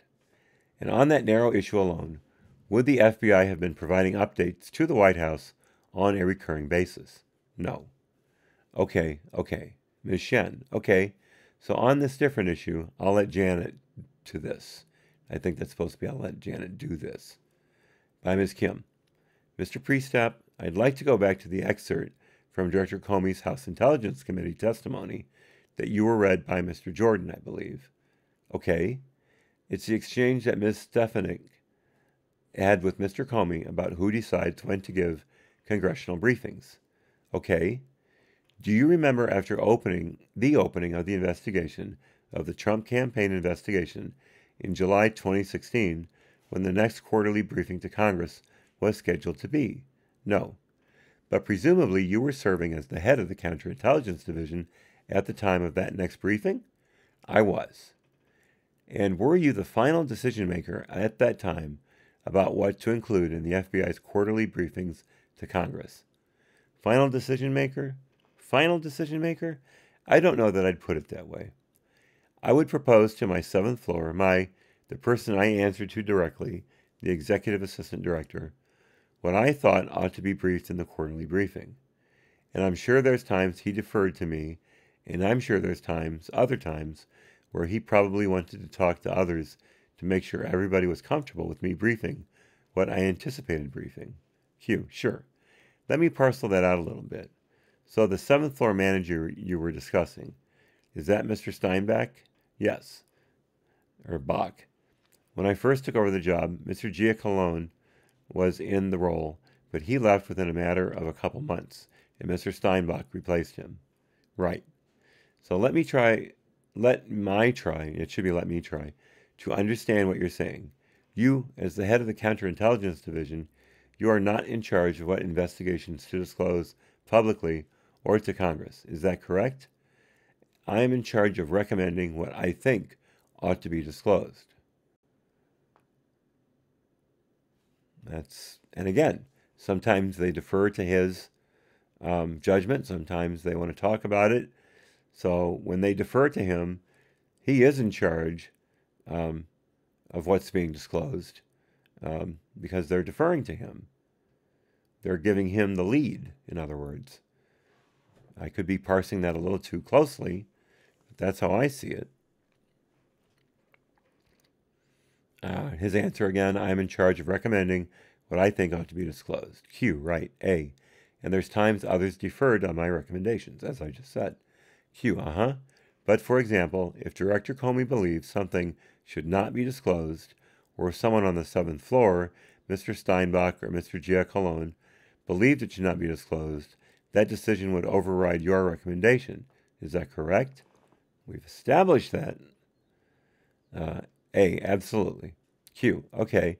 And was the counterintelligence investigation, Russia, and the potential connection with the Trump campaign, was that relatively new at the time of this briefing? I don't remember exactly when the quarterly briefing fell. I just remember that in my calculus, or just think that in any calculus I would have made, it should be calculation, I would have said, what success or failure are we briefing here? What is the purpose of conveying it at this time? Because our obligation was to brief successes and failures. At least that was my interpretation. So when Director Comey testified that the FBI had recently disclosed the existence of the investigation to Congress when he testified before Congress in March 2017, was that a decision that he made, or was that a decision that you made?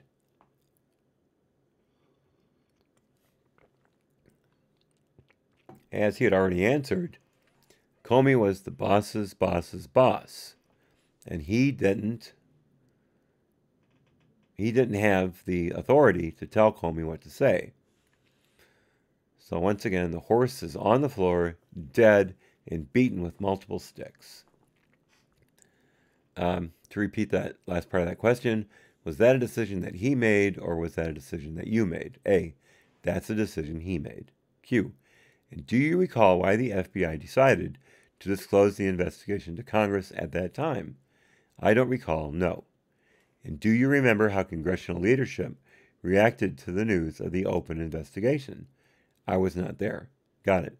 Does the FBI disclose every open counterintelligence investigation to Congress? No.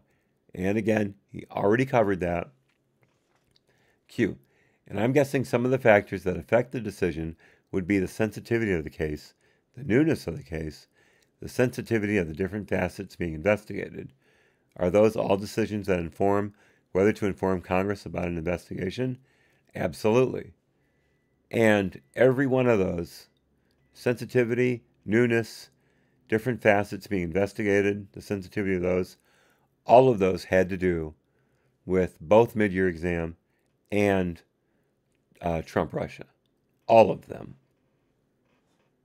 So, and we know they informed Congress about mid-year exam. So why would he not know about what went into the information informing Congress about Trump-Russia? How could he not know that? Finishing that last question again, are all those decisions that inform whether to inform Congress about an investigation? Absolutely. So I just want to sum up then. Is it accurate that you alone made the decision on when to brief congressional leadership about the existence of the FBI's investigation into the Trump campaign's contacts with Russia? A, that's inaccurate. Q, and it is accurate then. Sorry to have asked it in the negative. Again, she can't formulate questions to save her ass. Sorry to have asked in the negative, but is it accurate that the FBI reached that decision about whether to disclose and when to disclose based on concerns about sensitivity and integrity that apply to every sensitive investigation? Yes, that's not all the factors, but that's at least some of them. Ms. Shen steps in. Q. I'd like to turn back now to some of the events surrounding the October 28th, 2016 letter to Congress notifying reopening of the investigation into Secretary Clinton's emails. Again, this is where Comey, my editorializing here, this is where Comey shows himself to be an absolute moron. To continue. So on October 27, 2016, the FBI mid-year exam senior leadership team briefed Director Comey about the emails on the Wiener laptop. Were you at that meeting? Say that again. On October 27, 2016, senior leadership from the FBI on the mid-year exam team, I guess, briefed Director Comey about the emails that may be relevant to Secretary Clinton's investigation on Anthony Weiner's laptop. Is that correct? I believe I was at that meeting. Q. And you were at that meeting. Do you recall what was discussed at that meeting? No. I mean, generally, what would have been discussed is what we understood the current situation to be out in New York, meaning, what did they think they have? Where were we in regards to the data process, we, the FBI? And where were we in regards to obtaining the necessary legal authority to review the laptop? Q. What was your personal opinion on whether the existence of these emails should be made public? A. Be made public? Q. So I guess what I'm getting at is, it sounds like there is a decision being made that there is a reasonable avenue to pursue the actual emails in question? Yep. And there's also a separate, although related decision into whether Congress should be notified with a good understanding that that could be made public very quickly. A. Yeah. Q. So was there any discussion about that second aspect of whether this information could be made public and what the ramifications of that would be? A. There was certainly discussion about if the FBI pursues the emails, meaning pursues the review of the emails, does the FBI, Director Comey, have an obligation to notify anybody of that fact. I felt the FBI did have an obligation to review the emails. Q. Well, I think again, gets to sort of the first part of my question on, and it sounds like, I'm wrong, but that there was an agreement to pursue the emails, to at least check what was on the emails, and go through that process. Yeah. But on the second question of whether there is an obligation, and whether it is prudent to send a public letter to Congress, or, let me correct myself, send a letter to Congress that very well may become public. Yeah. So I guess I think of it this way, that I can't speak, just as I was mentioning a few minutes ago. I can't speak for Director Comey and what's going through his mind, what have you. Based on the conversations we were having, some of us in the room believed that the FBI had an obligation to notify Congress that Hillary Clinton called the mid-year exam investigation was no longer closed. Again, the idea was that nobody had the idea, that I can recall, hey, let's notify the public. The question is, do we have an obligation to notify Congress? Excuse me, the voice is starting to go. Good thing we're almost done.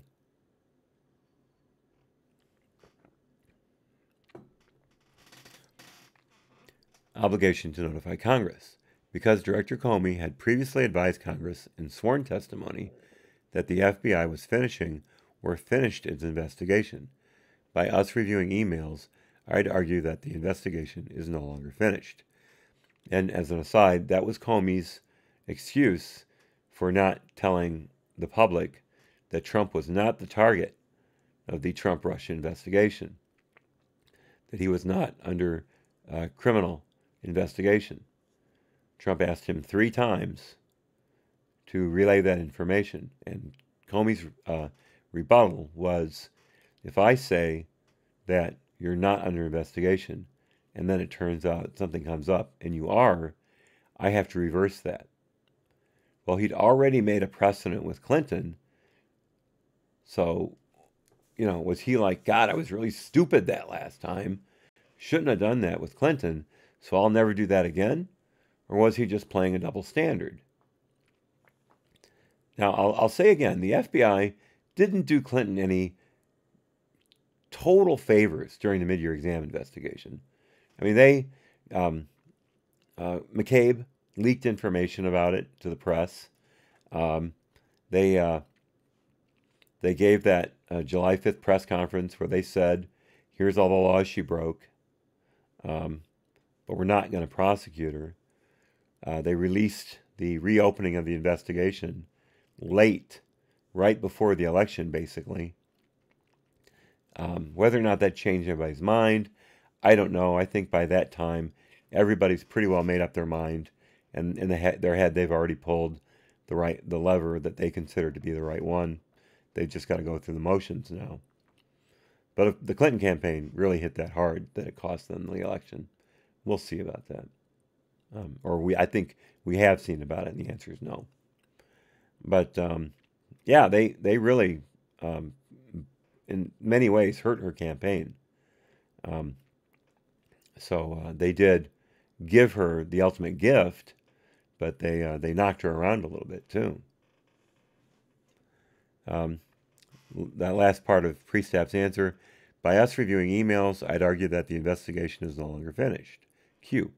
Was there ever any kind of discussion, though, on the pros and cons of having that information become public, or was that just not a topic of discussion at all? Oh, no, absolutely. I likened it to what a mentor a long time ago told me, likened it to walking around a problem, looking at an issue we're grappling with, and try to look at it from all possible viewpoints, and how it might be perceived in a variety of viewpoints. And I can remember not exactly what position each person took, but the eternal debates of if we don't notify Congress, the one thing there was a consensus on was the FBI needs to look at this batch of emails if legally authorized to do so. Yeah, keep leaning on that crutch of you're having a hard time getting a search warrant, even though you didn't have a hard time getting that search warrant. Back to his answer. If we do that and don't notify anybody, and it comes out later that we did that, we would have been crucified, in my opinion, or at least some of us thought. And so, yeah, we grappled with this mightily and tried to look at it from as many different, look at it from as different, many different perspectives as was possible. That is what it said. Q. Did the topic of the Department of Justice's election sensitivity policy ever come up in discussion? I'm sure it did. And do you recall if people took positions on that? I don't recall the positions, but again, there were robust discussions on this topic with a variety of positions taken by people throughout. And can you explain to me, just in your personal knowledge, if you consider the DOJ's election sensitivity policy, why would sending those to Congress still be the correct action? Well, again, at the end of the day, it's the director who made the calculation that the FBI, and he personally who had testified before Congress, that he needed to update, in effect, Congress about about the team having the investigation no longer completed. I guess all I can tell you is my personal viewpoint. I don't know. I can't tell you how much Director Comey weighed on what I told him versus what anybody else told him. But to me, the fact that he had made a public statement in the manner he did, the fact that he testified in the manner he did, I felt he had an obligation then to correct the record. And whether at the end of the day, should he have made the statement he did, meaning the July statement, should he have testified the way he did, those are different questions. The point is, he did those things. Once he did those, to me, he either goes back and corrects the record, or he says nothing, we take our action in silence, don't tell anybody, but eventually it will be revealed. Which is what Strzok had in mind all the time, because he so slow-rolled getting an image of that laptop from the New York office to the New York City, New York office to the headquarters where the mid-year exam investigation was being run out of. He took so long in doing that that by the time Comey told Congress what was going on, it was just before the election. If he had been able to get away with his original plan, in my view, that wouldn't have come out until after the election. They would have let everybody know, but it would have been too late to do anything, so they would have been in the clear. And they could have used any excuse at all to explain why it took them so long to get it to FBI headquarters, and the media would have bought it and ran with it. But the FBI office in New York told Comey, I believe, also, that if they didn't pick up that laptop, that image, and get working on it, they were going to make a public complaint about how they were slow-rolling that part of the investigation, and they would expose what they were doing. So Strzok had no choice. Did Comey have a choice about telling Congress? I don't know. I'm not an FBI director. I really don't know enough to make a decision on that. We know what happened, but I can't make a call on that.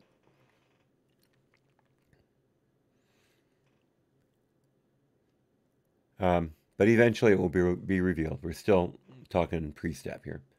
And to me, I don't know how you look people in the eye and say, yeah, we did this, but didn't think we had an obligation to correct the record with Congress. To me, that wasn't personally appropriate. But that wasn't my call, ultimately. I don't remember the exact words I shared with the director, but I would have said something to that effect, that you did these first two things. I don't know how you can't do the third. Okay, can you briefly describe the process through which the October 28th, 2016 letter was drafted? I don't know that process. I don't remember being personally involved in the drafting of that. The director has an excellent team, meaning the director's staff, the director's office, excellent people in our office of general counsel. And I figured he leaned on some people from different components and got that done. I just recall, I think it was a very short statement. The director is an excellent writer, and so it's something even he could have drafted himself, just like he did with the initial straw man. So I don't know who drafted it. Do you recall anyone from the FBI arguing that the letter should not be sent to Congress in light of election sensitivities and the policy? Ettinger. Which letter? Shen. I'm sorry. The October 28th, 2016 letter. Priestap. Yeah. If I recall correctly, there was debate with different positions taken into the room, but I don't remember who took what position. Ms. Shen questions. There wasn't a universal consensus to choose the action of sending the October 28th, 2016 letter to Congress? I don't, but consensus, because it's not like, again, we vote and everybody, So, at the end of there goes the knows. So, at the end of the day, so think of it, we're all sitting around this table and we have a very frank discussion and we can agree, disagree, and whatever, and some of these were lengthy. Sometimes in the discussion itself, you might have been in the first 5 minutes strongly against whatever I was suggesting, but after hearing the debate for an hour, you might have changed the position, what have you. But it's not like the director at the end of the day at the end then says, everybody in favor, raise your hand. There was a lot of back and forth, and I can remember, and these were shrinking violet, people strongly advocating for positions. What I can't remember is at the end of the day, how many had come around to a certain way of thinking.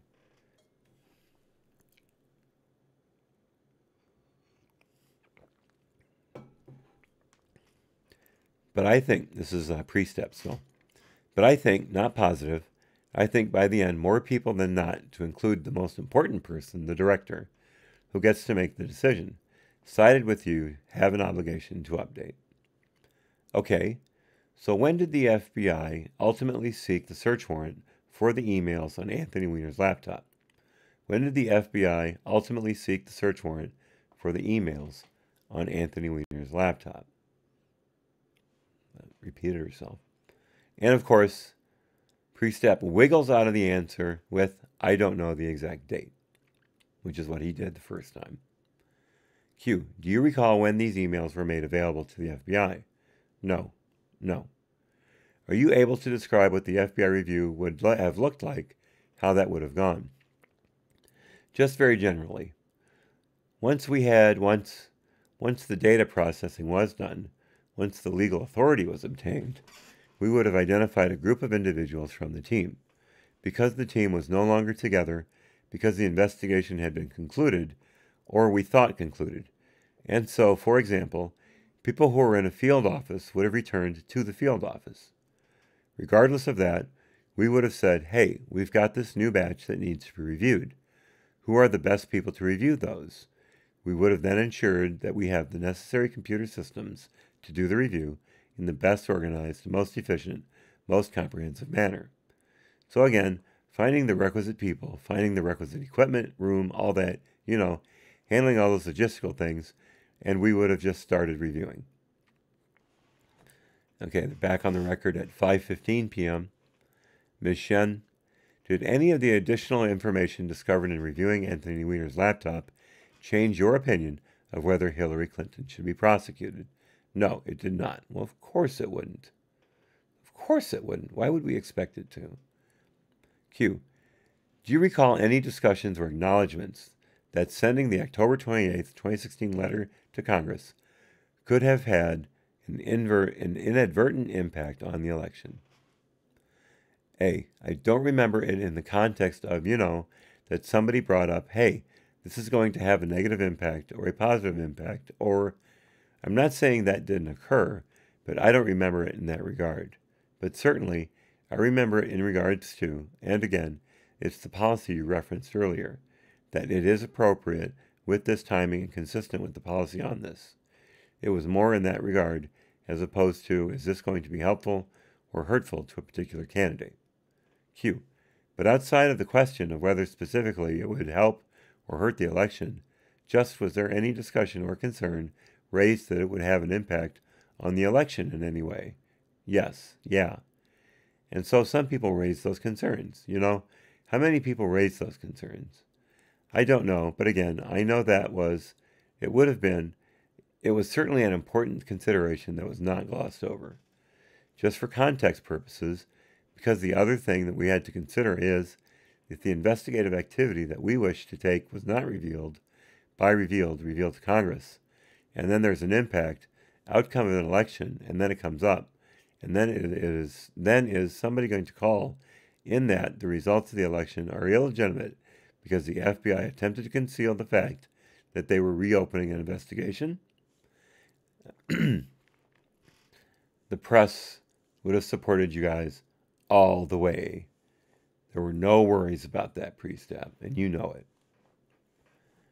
I guess I think it's just an extension of what you said, but in my cue, sort of the other side of the coin of what you ultimately went with, which is, A, we had to see it from both perspectives. Now, Ms. Kim. Mr. Priestap, in March 2017, Director Comey disclosed publicly that the FBI had opened an investigation into, quote, the nature of any links between individuals associated with the Trump campaign and the Russian government, and whether there was any coordination between the campaign and Russia's efforts, unquote. Were you aware of the investigation before the election? Of the investigation referenced in there? Yes. A, sure. Q, was Peter Strzok aware? Yes. Was Lisa Page aware? Yes. Was Deputy Director Andrew McCabe aware? Yes. Where is this going? Was General Counsel Jim Baker aware? Yes. And was Director Comey aware? Yes. You said earlier that your Counterintelligence Division investigates unauthorized disclosures of information. Was there an unauthorized disclosure of the fact of this investigation before the election? I guess I don't feel at liberty to respond to that today. She's talking about McCabe's leaks. And I'm interested to see why he doesn't want to respond to that, except perhaps that it might have still been an ongoing investigation with the IG, and he didn't want to talk about that conclusion before it was made. I honestly don't remember when that happened, so I could be off base here. To go back to his answer, I guess I don't feel at liberty to respond to that today. Certainly. Let me try another tack. Again, she can't ask questions to save her life. So do you remember when Director Comey first made the decision to make public the fact that the FBI was investigating Secretary Clinton's email server? Do I remember that? Did that precede your time on this investigation? I think that preceded my time. I'm not positive, but I think it did. Okay. I'm trying to reconcile the difference in the treatment of Secretary Clinton's investigation that the FBI was conducting and the investigation that was being conducted peripheral to the Trump campaign before the election. So let me ask in a slightly more general way than I phrased it to you before. Are you aware of any leaks before the election regarding the Trump investigation? I'm not aware of any. Yeah, that's, again, trying to puff up the FBI again, trying to, what's the word I keep using? Defend it, rehabilitate it. Thank you. Rehabilitate it. Yes, trying to rehabilitate the FBI by saying you leaked about Hillary, but you didn't leak about Trump. Well, here's the thing. Hillary had committed crimes. They had evidence. There were things going on in the Clinton investigation that were absolutely solid. There was nothing in Crossfire Hurricane that they could legitimately leak without either releasing information on confidential sources or spies, depending on where you go, and what they were doing behind Trump's back. So it would have looked very bad for them. I don't think the media could have done a whole lot to help them in that regard. That's why they didn't leak anything about Crossfire Hurricane. Not because they're pure, brave, and reverent. Thrifty, brave, and reverent, I think is the Boy Scout thing. It's because they're they had nothing. They knew they had nothing, and they couldn't release anything. It just came down to that. His answer again, I'm not aware of any. Q, and do you recall when Director Comey made the decision to disclose the existence of the investigation into the Trump campaign? No. I'll represent to you that it's March 2017. That's when it came out. That's when he did it with congressional testimony. Do you know why Director Comey made that decision? I don't. Okay. And do you ever recall a specific discussion before the election about whether or not to publicly disclose the existence of the Trump investigation to the public? Do I remember a discussion? I don't. Going back to your...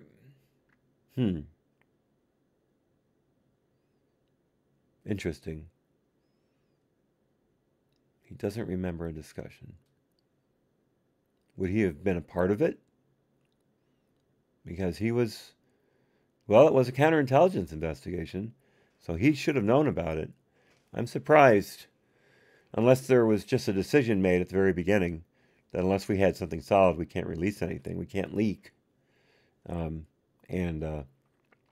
so it was just a very foregone conclusion. Q, going back to your earlier testimony, you said that there are a number of factors that the FBI generally considers before deciding whether or not to disclose an investigation. I think I named at least a couple of things. I think I said sensitivity. I think I said the sensitivity of the subject matter and the sensitivity of the investigative activities.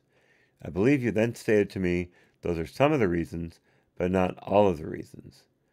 Do you remember what some of the other reasons are for some of the other criteria that the FBI consults in deciding to make the facts of an investigation public? A. In regards to making investigations public, we very rarely do so in any regard. And I think, or at least I had in my mind, more referring to what went into the decision-making on, what we provided to Congress, as well as far as those quarterly briefings go. But one of the major considerations, in my opinion, is what we know about what we're investigating. In other words, we open an investigation with information or allegation or an allegation that something occurred.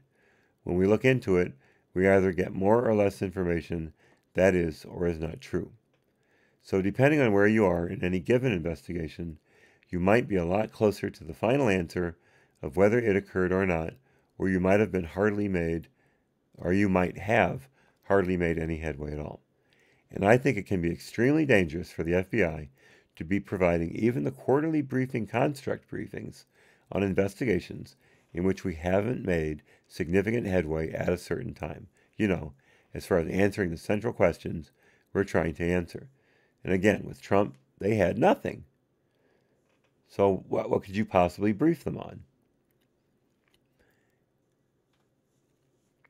I know earlier I was arguing that Trump would have been briefed to Congress, and Priestap was arguing that there was no major success or major failure. Now I understand his point. I was arguing against that earlier, but I've come around now to understand what he's actually saying, and it's perfectly reasonable to me that they would not have briefed Congress on Trump because of the thing I just said about not leaking about Trump, or leaking on Trump, because there was nothing there to tell. So I take back my earlier take on that.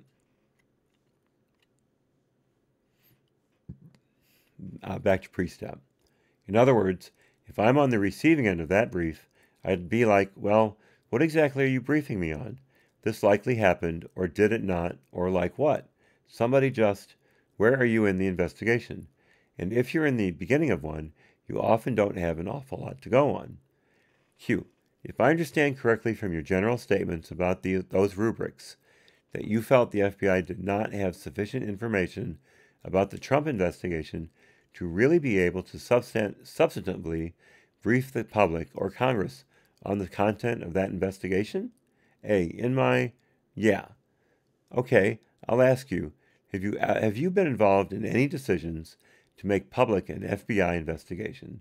A, post-charging or prosecution? Q, but not in the investigative phase. No. Okay.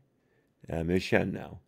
Mr. Priestap, as I'm sure you're aware, there has been a litany of attacks. Here we go. Here comes Trump tweets. As I'm sure you're aware, there has been a litany of attacks from the highest levels of government accusing the FBI and the Department of Justice of conducting investigations driven by political bias instead of just the facts and the rule of law. Are you aware of any FBI investigations motivated by political bias? I am not. So in other words, he's never heard of Crossfire Hurricane. Good to know. Q. Are you aware of any Justice Department investigations motivated by political bias? No. Yeah, they just made sure that no charges were filed against Clinton in the mid-year exam. Yeah, that doesn't count either. Q. On February 2nd, 2018, President Trump tweeted, I told you, quote, the top leadership and investigators of the FBI and the Justice Department have politicized the sacred investigative process in favor of Democrats and against Republicans, something which would have been unthinkable just a short time ago. Rank and file are great people, end quote. Mr. Priestap, do you agree that the top leadership and investigators of the FBI and Justice Department have politicized the sacred investigative process in favor of Democrats and against Republicans? I do not. Gee, that's a surprise. Yeah, I can see exactly how he would think that. There is one thing, though. Notice how any of the top FBI people and several top DOJ people who were involved in Crossfire Hurricane and the beginnings of the Mueller investigation are no longer with the FBI. Does that tell you anything? In favor of Democrats and against Republicans, I do not. Q, can you explain the basis for this belief?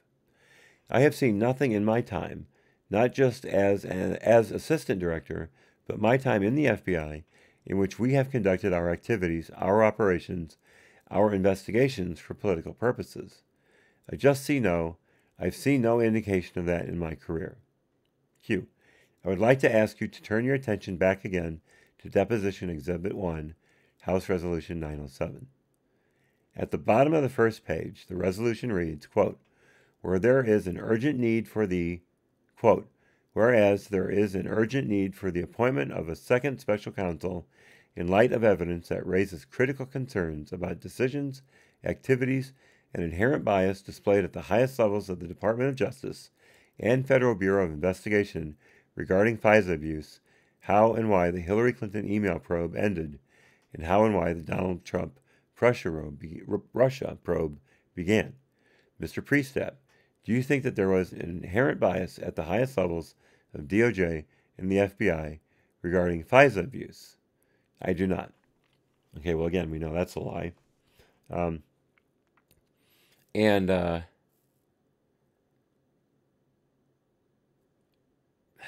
God, it's just,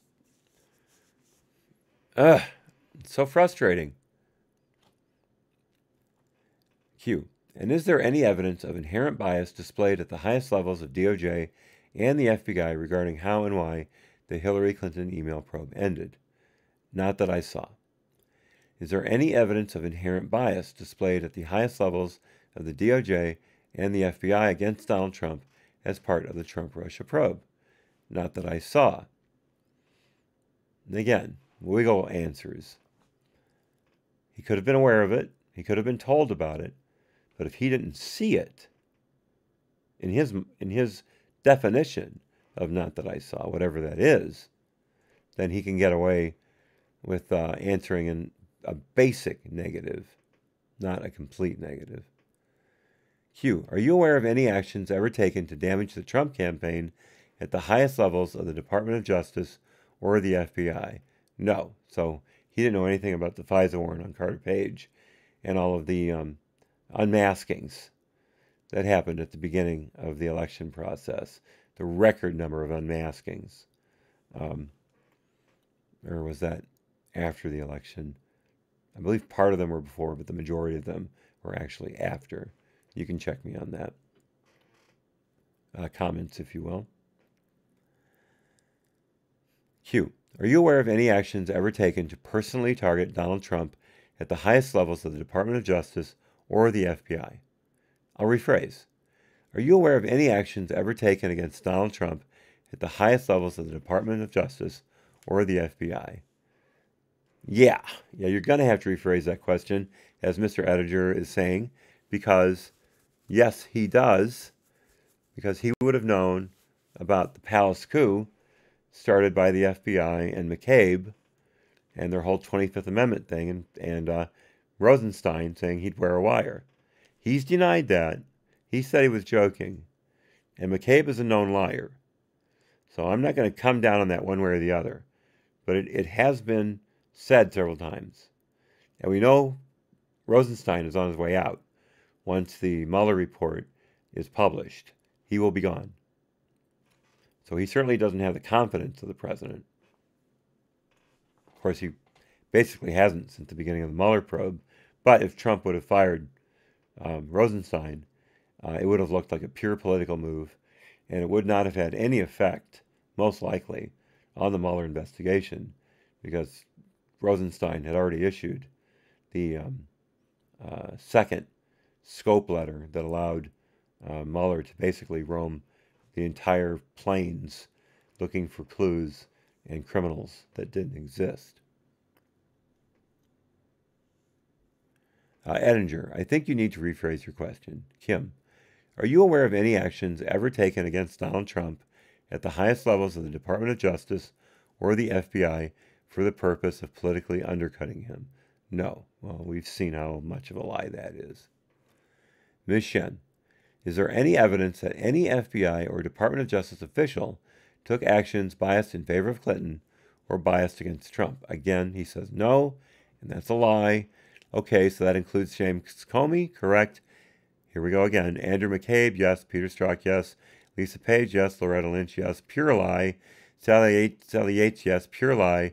Rod Rosenstein, you could go either way. Robert Mueller, yes. Pure lie. Is there any evidence that President Obama ordered any investigative activity that was biased in favor of Clinton or biased against Trump? Yeah, not that I'm aware of. Emphasis mine. There it is again. Q. So to be clear, you are not aware of any conspiracy against Donald Trump or the Trump campaign involving anyone from the FBI or Department of Justice or President Obama. I'm not aware of that. Correct. So she gave him the out in the question, you are not aware, and he ran for the door and made it in time.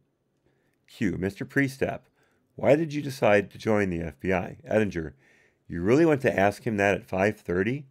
Mr. Priestap, briefly describe why you decided to join the FBI.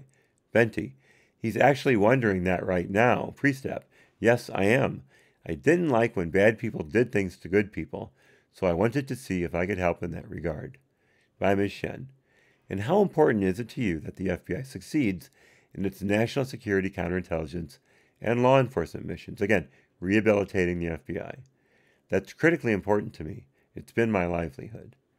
And are you proud to be serving the FBI today? I am. Well, you're an idiot, as I would think. Q. And are you, sitting where you are now, are you proud of your leadership and colleagues serving in the FBI today? I am. Bullshit. Q.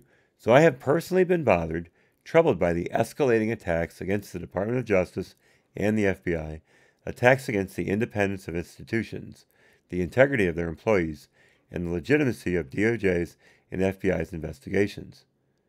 Oh, you can be bothered by them, but they're all true. They've been proven to be true. So go to hell, Shen. And so I want to ask you a few more statements and get your reaction. Here come the tweets again. On December 3rd, 2017, the president tweeted, quote, after years of Comey with the phony, dishonest Clinton investigation and more, running the FBI, its reputation is in tatters, worst in history. But fear not, we will bring it back to greatness, close quote. So, Mr. Priestap, do you agree with the president's statement that the FBI's reputation is in tatters and is the worst in history? Answer, I can't speak for the American people as far as, how they view the FBI. I guess I'd leave it at that. It's not my call what the reputation of my organization is. In other words, he agrees. Q. Do you agree with the president's characterization that the Clinton investigation was phony and dishonest? No, I do. That was not my experience being a part of the investigation. When Loretta Lynch told you not to charge Hillary, that was not your experience? Cute. Q. In your personal opinion, what kind of impact do statements like these, like this one, have on the morale of the rank and file at the FBI? Well, how about the fact that the entire upper echelon was corrupt? What kind of effect did that have on the rank and file? Let's ask that question. Answer. The bottom line is, I don't know for certain what impact they have. But I mean, just human nature, my experience, people generally don't enjoy being criticized. And in my experience, we have a lot of extremely dedicated, competent professionals, and so to be called anything but is probably difficult for some of them to hear. Should be, it is. Do you personally have any concerns that statements like this one could have an impact on the public's confidence in the FBI? Yes. And how would losing the public's confidence, how would FBI losing public confidence impact our national security? Well, they should have thought of that. At the end of the day, and just take my division, for example, this idea of protecting America's vital assets from foreign adversaries. The FBI can't do that alone. We need partners' help. We need the private sector's help. We need the public's help in an awful lot of regards. And anything that impacts the level of assistance we can get from others could arguably impact them, the ability of us to accomplish our responsibilities, which you have shown over and over again recently. The inability. Parkland. Oh, there went my monetization. The shooting at the nightclub in Orlando. Things like that. They blew that. Totally blew it. Q. So at the White House press briefing the day after Director Comey was fired, Sarah Huckabee Sanders stated that the termination happened because, and I quote, most importantly, the rank and file of the FBI had lost confidence in their director. So, Mr. Priestap, looking back on the lead up to Director Comey's firing, do you agree with Ms. Sanders that the rank and file of the FBI had lost confidence in him? I can't speak for the rank and file of the FBI. I had not lost confidence in Director Comey, nor had anybody communicated to me that he or she had lost confidence in Director Comey. So, as I'm thinking, you're all robots with no ability to have to discern good leadership versus bad leadership. Good for you. Q. So of the FBI agents that you spoke to, none of them communicated to you that they had lost confidence in Director Comey? Correct. Rehabilitate, rehabilitate, rehabilitate. Q. On that same day, President Trump tweeted, here we go again, quote, James Comey will be replaced by someone who will do a far better job bringing back the spirit and prestige of the FBI. I don't know if Ray's really been any kind of a lightning rod for, good or bad. So I guess in and of itself, it was at least a decent pick. Back to the question. Do you agree with the president's assertion that there was a problem with the spirit and prestige of the FBI under Director Comey? A. Not from my perspective. Again, wiggle, wiggle, wiggle. Shen. Okay, I think we're done with our round. Thank you. Mr. Summers, I think we're going to conclude the interview again. Thank you for appearing before us today and for answering our questions. Priestap, thank you guys. Shen, thank you, sir.